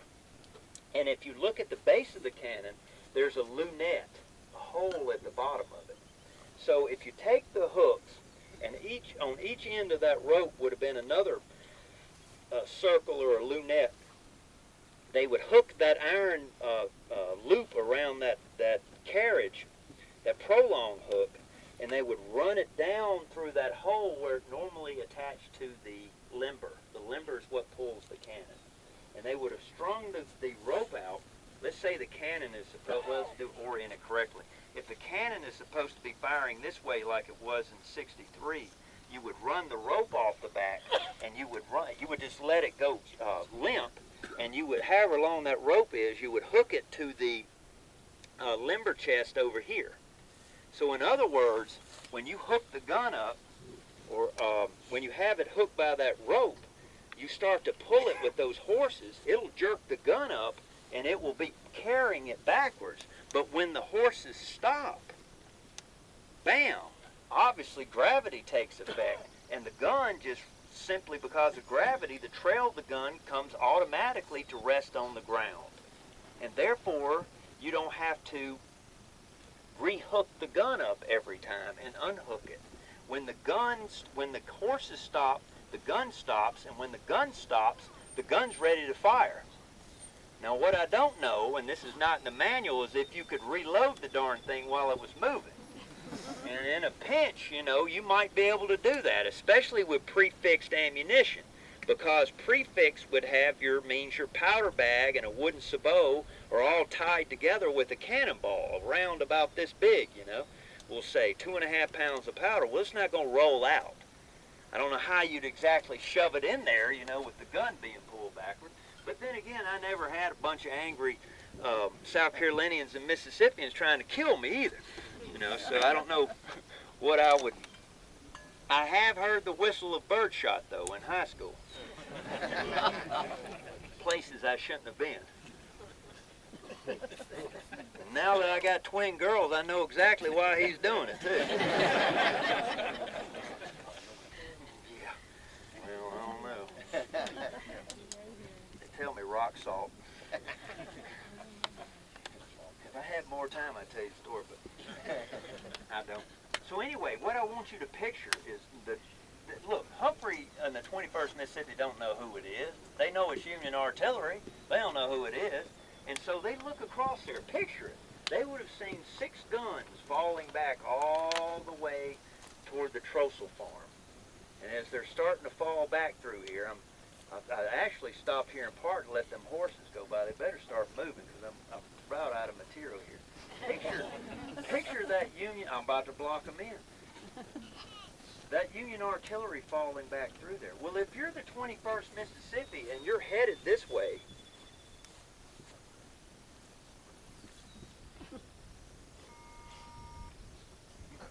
oh, look there. Oh, wow. No infantry supports. Oh. 21st Mississippi breaks off and basically attacks, I don't know, let's make it simple. On the other side of, put it on, either on the Trossel lane on the other side, but they start advancing through this field, down through here. And what are they after? They're after that Massachusetts battery that's falling back toward that farm right there. So what I'm telling you, in the Barksdale hierarchy, the story I'm telling you, there are 4 regiments, okay? 3 of them, including Barksdale himself, are going to continue the attack. And while we're here and we're all oriented, because you're not going to be able to see it that well from where we're going down there, so take a look now.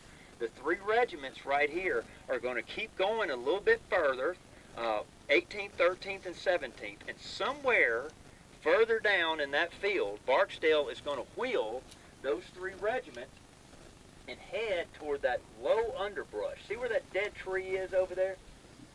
Standing in the middle of that? That's where they're headed. Straight toward here. Meanwhile, that 4th regiment, the 21st Mississippi, is going to be advancing along the Trossel lane. Out through there.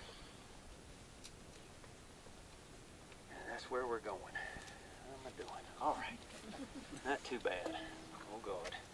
When we get out of here, please watch the carriage as it's coming down through here. Before we leave, is the water truck still here? I can't see. Did it leave? Well, I'm hoping it's down through here. If you could, before you get out in the middle of that road, I have a trail cut on the left side of this fence. If you could go to the left side of the fence, the maintenance workers, which had to go down and beat that underbrush down, would really appreciate it. If you're getting ahead, we will stop at the farm. Like your shirt. Like your shirt. I like Tom. I've lived here long enough to get it. You alumnus did it then, and by God, you need to figure out what's going on in that church right now, in a hurry. All right.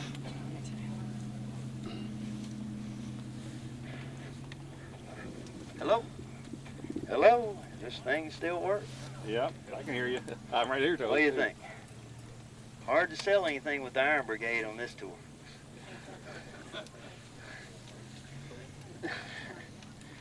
All right. Did I tell you there's water right here? Okay, big man, count me down. It ain't deep enough. All right, this won't be a long stop, and we're going to start wrapping it up. I hope to be finished within the next... And another thing. Did I ever tell y'all? Yeah. Right there. Okay, starting to glisten. As they would say. Oh, Lord. One of these days, maybe the last tour I ever do out here, maybe we'll just do this tour at the bar. And have the camera go around, right? Yeah. Pass it down, you know. Or maybe have those little cameras you can drop in the drink, you know, and everything, you know, like on Deadliest Catch, you know. Watch the beer go down. You're buying? Oh, no, sir. I'm going slowly. Have a robot giving a tour and we're in watching it at the bar. There you go. That's right. No. And you're talking through your microphone through the Only robot. in the government do you get excited about a 1.2% raise. You know, I was like, they got us set for 4%. And I haven't seen that since like 2002. But I wanted to call the White House and tell them, I was like, wait a minute, it's 8% inflation now. Hang on a minute. He done called me. Wages go the other way when the inflation goes up. Yeah. I'm very blessed to have the job I have. Very blessed.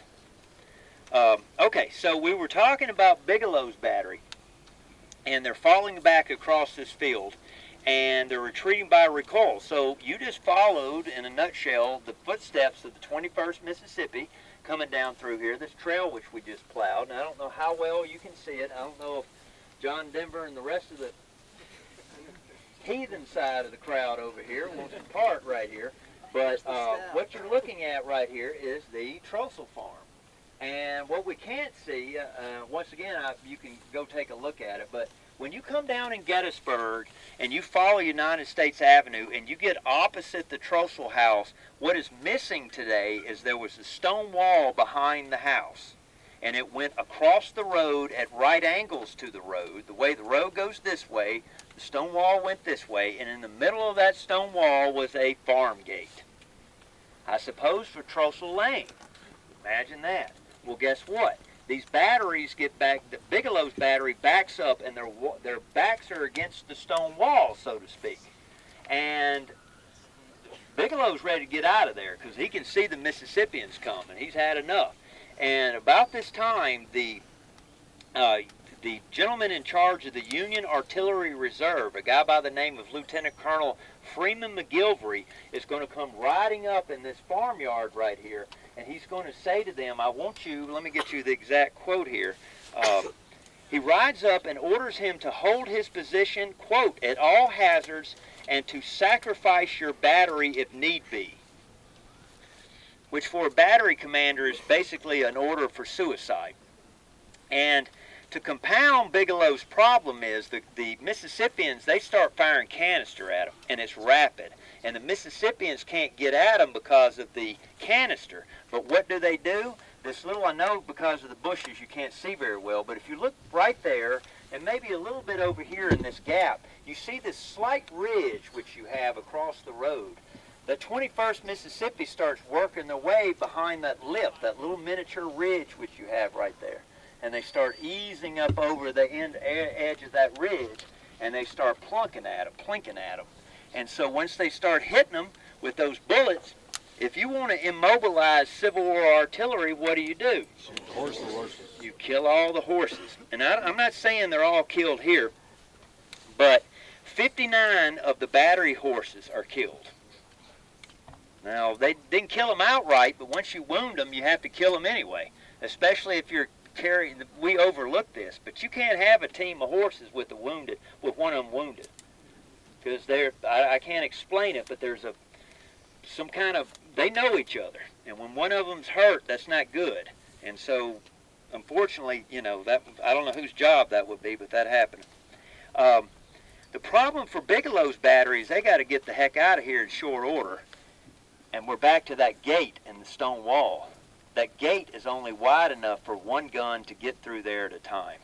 And out of the 6 guns, I told you this would be a brief spot, out of the 6 guns, ladies and gentlemen, that were there, the Confederates are going to end up capturing 4 of them in the farmyard. 2 of them will get away. Now they're going to get various limbers and so forth with it. And some of those will get away, but not the majority. The loss of the command was very severe. 11 having been killed of the battery, having been killed or mortally wounded. If you think about 6 guns, that would be 11 killed out of 48. So you can add up the odds there. And including out of the 11, both first lieutenants, which would be in charge of your sections of 2 guns each. 16 were wounded in addition to that, and 2 were taken prisoner. So it's not a good day. Humphreys would write, to back up a little bit, quote, he wrote this in the post-war years, when we had advanced 100 or 200 yards beyond the peach orchard, I discovered some guns at the foot of the slope. To my right, he's moving this way, to my right, exactly like I told you earlier, firing rapidly on Kershaw's line. I immediately wheeled the 21st Regiment away from the brigade and to the right. Okay. They subsequently, I might as well go ahead and cover this, because I'm going to go back to the other 3 regiments over here. But the 21st Mississippi is not done. They keep going. What did I tell you earlier? Keep them going. Once you get the enemy rolling, keep them going. And so they keep advancing. And if you take the tour road and it curves on around right through here, right behind it, if you keep looking to your left behind the farmhouse, you'll see another artillery battery marker out in the middle of the field. The 21st Mississippi will advance to that monument and capture Watson's battery right there. All right, some people put a few yards further to the south, but in that general vicinity all along through there. Remember, battery would not be like the monuments today, ladies and gentlemen. You would never place cannons that close together like we have them on the field. A battery would probably have a front of, 6 guns would probably have the front of about 85 yards on it, if they did it by manual. Now everything varies, but that's pretty much what happens with the 21st Mississippi. Does that make sense to you? Okay. All right. Oops. Right through there. Okay, so what we're going to do is we're going to pick up and we're going to, if you'll let me in front this time, because this is the portion of the tour where you'll never believe this. I came out here yesterday and I mapped this out, but I still couldn't figure out where I'm going to stop. All right, so this is the point where Matt takes 200 people, 300 people, whatever I got out here, and I take you on a little journey where I look like I know what I'm doing. Okay? So if you'll let me out front, we're not going far. We're going to make a big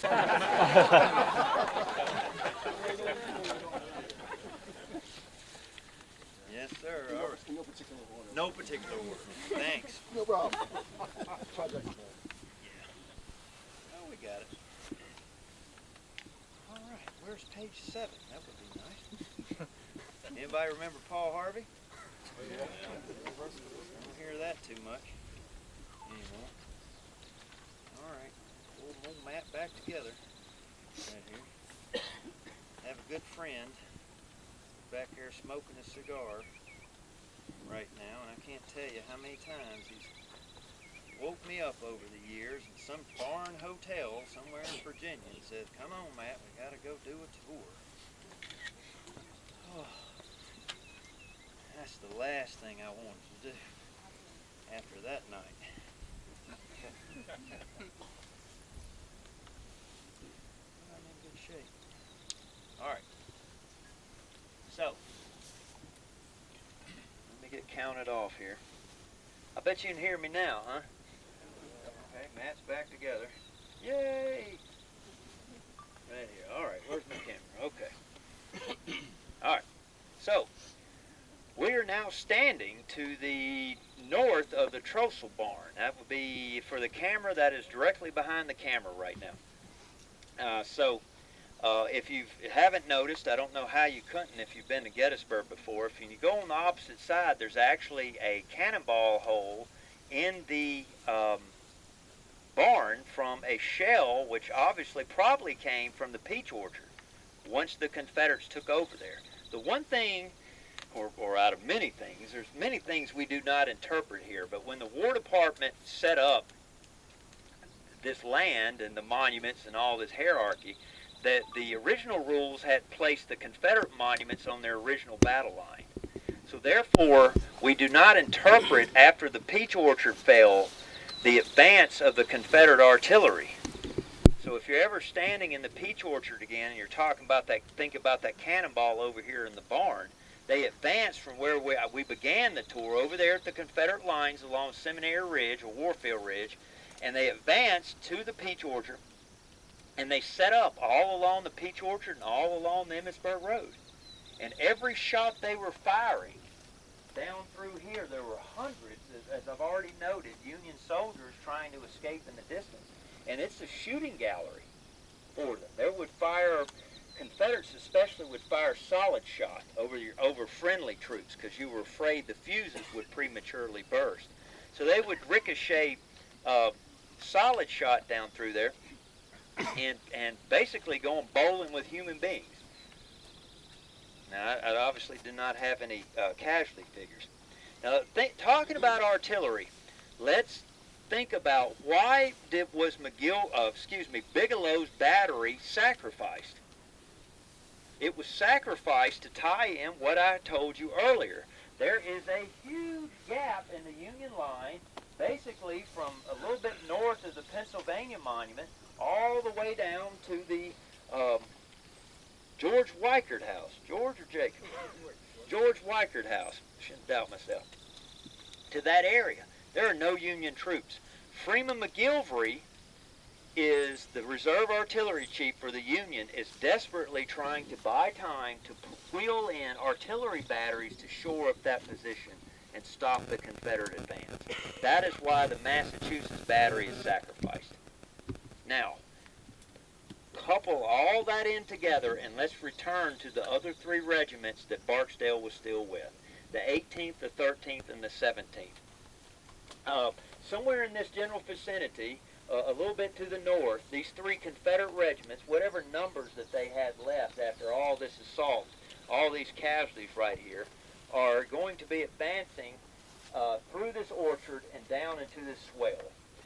Those of you that have been with us a long, long time can remember about 20 years ago that we came in here and we clear-cut this swale. And we're running into the same problem again. We can clear-cut it, but we can't maintain it.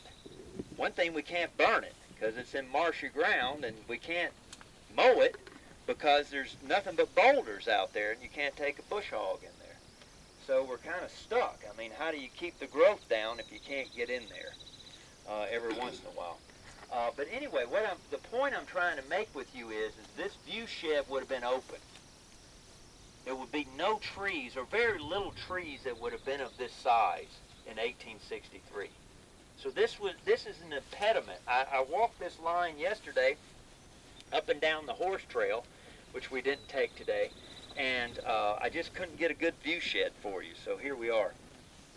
So a little bit further to the north, the Mississippians are sweeping into this swale. They're out of gas. They stop.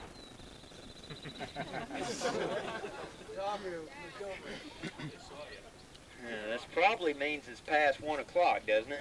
Right there, okay, probably 1 on the dot, isn't it? Okay, so last stop, I'm not too far behind.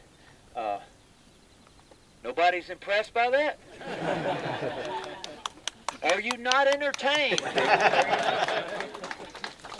Thank you very much. Okay, so Barksdale hits the ravine. Now this is where you're starting to get lucky from the Union side. As I told you earlier, Hancock and the 2nd Corps up further on Cemetery Ridge is drip, drip, drip, is slowly sending regiment, brigade, division down to the south. Slowly in increments, his corps is being bled away from him. And now, after he's lost basically half of his corps, he's given charge of the 3rd Corps, which is basically a non-existent corps now. And Hancock is furious. But Hancock is a soldier, and a good soldier always obeys orders, or else he's not a soldier. You must have order. And so Hancock dutifully goes down to somewhere around the Pennsylvania Monument and starts trying to put Humpty Dumpty back together again. Talking about luck, though, one of those Union reinforcements that are marching south would be George Willard's brigade of New Yorkers. And as they're marching south, they're headed for the wheat field. So they're not right here, but they would be back on Hancock Avenue in that area, and they'd be marching down, headed to the south. And then, as luck would have it, they're at the right place at the right time. Instead of going all the way to the wheat field, they end up being right in the middle of that gap in the Union lines. And Hancock orders them, instead of facing or heading to the south, he orders them to face to the west. All right, and they turn in this direction, and they start advancing toward the Confederate position. These New Yorkers, I'll go ahead and finish this. One of the regiments is the 111th, in no certain order, 111th, 125th, 126th, and the 39th. The 39th New York is going to branch off and recapture Watson's battery. And eventually, I'm getting ahead of the story here, they're going to, I would credit with probably liberating Bigelow's guns again, too. But anyway, our focus is going to be on the 125th and the 126th New York. Now, all this is happening on the Union side.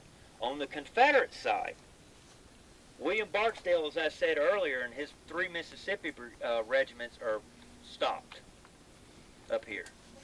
And they're in that swell. And so I found this a very interesting account. This account is from William Youngblood, who was a courier for Longstreet. And I guarantee you that Carlton Smith already has this source. Longstreet arrived in this world at 5:46. AM or PM, Carl? Okay, so William Youngblood is a courier for Longstreet. He later relates that he was with Longstreet near the peach orchard. Longstreet physically is going to advance, personally, is going to advance with Wofford's brigade. So what is happening? I told you that the Confederates, or at least the South Carolinians and Mississippians, Hood for that matter too, are wheeling to the left, wheeling to the left, wheeling to the left. Wofford's brigade is going to go straight. So, to tie it all in, the Mississippians wheel to the left. They push the Yankees back this way. The Alabamians are coming, as I said earlier, from the other direction. When the Alabamians come up to them, if the Mississippians keep going straight, they march in front of the Alabamians. So you would have a T, if you will. That's not what you want in Napoleonic tactics. You want them all in one, and an L is what you want. You don't want a T. So what ends up happening, ladies and gentlemen, is that Barksdale conforms to Wilcox. Instead of wheeling to the left anymore, he wheels this way. He conforms with Wilcox, and they go forward. All right? And they start advancing. So, Barksdale's Mississippians. On the other side, you have Wilcox's Alabamians. And on the other side, this is a little bit south of the Cadore farm, would be Lang's Floridians in there, roughly about 700-800 men. But a little bit outside of our scope of study right here. But you've got 3 Confederate brigades in this ravine. And it starts right behind the Trossel farm. So William Youngblood is with Wofford and Longstreet. And Longstreet, while he's riding along, William Youngblood comes up to him, and he says to Longstreet, he pointed out to the general that Barksdale had stopped while Wofford's brigade had kept advancing.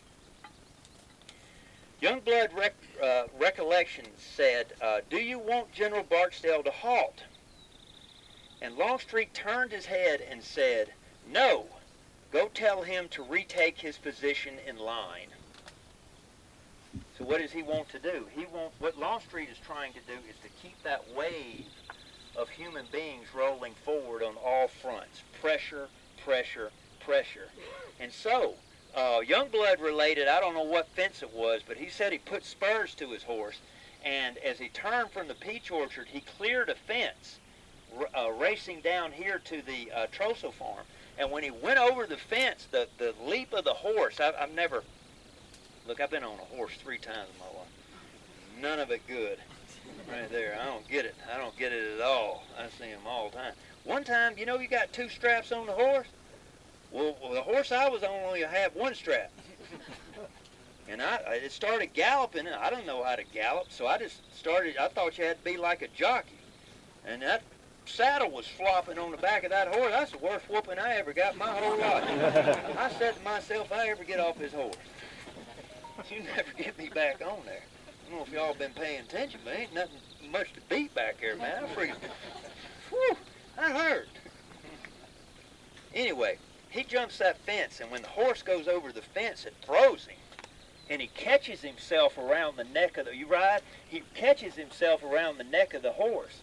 And he says he barely hangs on to it. But you know, he's got hundreds of people watching him. And when you know how it is when people are watching, you know, that didn't hurt, man. Ordinarily, you take a few days off. But he says he pulled himself back in the saddle, and without missing a beat, he rode down here. And somewhere out in this ravine right here, and I couldn't mark the spot, I don't know exactly where it would have been, but not far from the house in the rear, to the north, he's going to come up on General Barksdale. Youngblood rode to Barksdale and found him behind a quote-unquote a brick milk house. I don't know if that's what they call a brick milk house, or where we'd look. I don't know if that no longer exists. That'd do a little bit of studying right there. Quote, giving him the order from General Longstreet, he put spurs to his horse, dashed a little ways along his line, giving the order to charge at the double quick, when I distinctly heard the shot strike him and saw him fall from his horse. Pow! You'd probably seen the dust come off his uniform and a spurt of blood come off. And Barksdale goes down. Barksdale had already been struck in the left leg by 2 missiles. Some people say grape shot, but whatever hit him had shattered his leg. If you can imagine being in that much pain and trying to stay in the saddle, Barksdale is still in that saddle with his leg shattered right there. And then that last shot that got him, I don't know how he was turned, but that means it's been 10 more minutes. I know these rules. A shot hit him in the back and went out through his, what they call, quote-unquote, his left breast, somewhere in here. So it came out and exited his body, and Barksdale goes down. Unable to advance any further without reinforcements, the Mississippians began to withdraw in the face of those New Yorkers advancing upon them. I read one account where the New Yorkers claimed that they could hear Barksdale before he was shot cursing his men in the swell, exhorting them to get up and attack again. You know, man, he's still got fire in him. He's got so much adrenaline going. The center of the line, though, could not be broken. The Confederates, at least with Barksdale, cannot advance past here. The Union line had held by the skin of its teeth.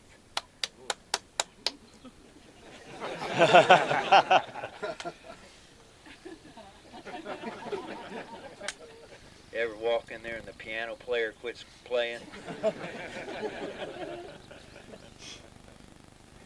That's when you're in trouble. Prostrated in pain, Barksdale lay on the field until late that night, around midnight, until volunteer stretcher bearers from the 14th Vermont arrived. Finding the general in great pain, Union soldier David Parker placed Barksdale's head in his lap and administered coffee by the spoonful to him. In a letter to the family years after the war, Parker recalled that Barksdale was lucid when he was found. He knew that his death was imminent, but the stout heart was not ready to yield. He wrote this to the family. Now, if you can imagine getting a letter like this. And this is all from David Parker, years after the war. He recorded Barksdale saying, "Oh, my wife, it will be hard for her. Tell her that my last words were words of love to her. But my boys, oh, it seems that I cannot leave them. Their loss they will not fully comprehend. They need a father. And many times have I thought and planned for their future. And oh, I love them. So to leave them is the hardest struggle I ever knew. But tell them that I died like a brave man, that I led my men fearlessly in the fight. I was wounded by a rifle ball in my left limb above the knee, but I led my men fearlessly in the fight. I was wounded by a rifle ball again, but I continued on. Next, I was wounded by having my left foot took off. nearly off by the arch, near the arch by a cannonball. Though I was weak from loss of blood, still I rode my horse and led my men in the charge, and we broke the enemy's line and drove our enemy. And at the moment of success, I was pierced by a ball through the breast, knocked senseless from my horse, and left for dead by my soldiers. And tell them all my friends at home. And Parker writes in parentheses, the following he repeated several times during the night. He said, Barksdale said, tell them that I have never regretted the steps. I have never regretted the steps I have taken. And although dying, I do not regret my steps now. Although it is hard to leave friends, wife, and children, I do not regret giving my life in a cause that I believe to be right. But one thing I do regret is that I could not have lived to have done more for the cause. Oh, that I might again leave my men, but tell them I die content that my last day's work was well done. I feel now that I am almost gone. May God ever watch over and care for my dear wife, and oh, my boys, may God be a father to them. Tell them to be good and brave, and always defend the right. Barksdale is subsequently taken from this ravine, and he is taken down to the opposite the present-day park maintenance building, big red building. That would be on Pleasanton Avenue if you want to look it up. And there's an unassuming house right across the street, a little white house called the Hummelbaugh House. And he is taken in there, and he subsequently dies in the farmyard. A Union soldier would pass by there a short time after the next day, and he would see General Barksdale laid out dead in the yard. And he would note that his mouth was open and that there were flies coming in and out of Barksdale's mouth. Now, if that doesn't make war real for you, I don't know what's going to do it. And I made the mistake when little Benjamin was little Benjamin back there, instead of me having to stand up on the toilet, you know. Up there, I told him that story at the Hummelbaugh House. I was giving the whole battlefield tour. And that's all he got out of it. Every time we drive down that road, he says, Daddy, why'd that man not close his mouth? Why was there flies in his mouth? Why? He just would associate that with it. As I told you at the beginning of the tour, ladies and gentlemen, as I wrap this thing up, Barksdale was a Mason. And I can't tell you that this is the reason. I can't tell you that definitively. But what I can tell you happened, and it may be Masonic related, is that somebody, beyond a doubt, took Barksdale's body and buried him next to the farmyard is enclosed in the fence. They buried him in the farmyard next to the Tawnytown Road, and somebody took great pains to create a wooden headboard for William Barksdale. And I'm not talking about a headboard with just his name on it. It had the date he died. It had he was a former member of the U.S. House of Representatives and listed him as a Confederate general, etc., etc., etc. And then somebody even took the pains to create a crude footstone for him. Now, ironically, the doctor that waits on Barksdale at the Hummelbaugh House is going to take some souvenirs. And some of the souvenirs they took, one of them was one of the bullets he extracted out of Barksdale. And he kept it in true 19th century fashion. The other thing he kept, curiously, was Barksdale was wearing 3 Masonic lapel pins on his shirt. Buttons on his shirt. And he kept one of them, one of those Masonic lapel pins. And I am happy to say that the park now has that guy's surgical kit, the bullet, and Barksdale's Masonic pin. It's off that shirt. Isn't that cool? In conclusion, ladies and gentlemen, in 1867, in January of 1867, Barksdale's remains will be brought home to Mississippi.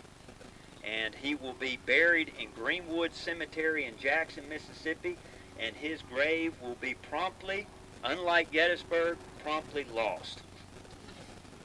So I can tell you, just like Armistead is in Baltimore, that Barksdale is somewhere within that family plot in Greenwood Cemetery over there. In conclusion, as far as the Mississippians were concerned, I don't have any hard casualties for you. B.G. Humphreys would later report after the war, at least in a letter, he would say that Barksdale went into the attack with 1,420 soldiers, and out of the 1,420 soldiers, he would suffer a loss of 738 in this attack, to give you an idea of what they went through in order to do that. That's crazy, the amount of people out there. Now I gotta let you go, but soak in about what I hope is a good time you had out here on this battlefield. Okay?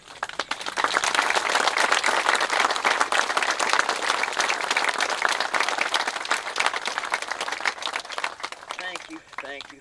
My name is Matt Atkinson. I'm from Houston, Mississippi. I live in Cashtown, Pennsylvania. And as Jerry Lee Lewis would say, you can look it up. Another place, another time. Y'all take care. Thank you very much.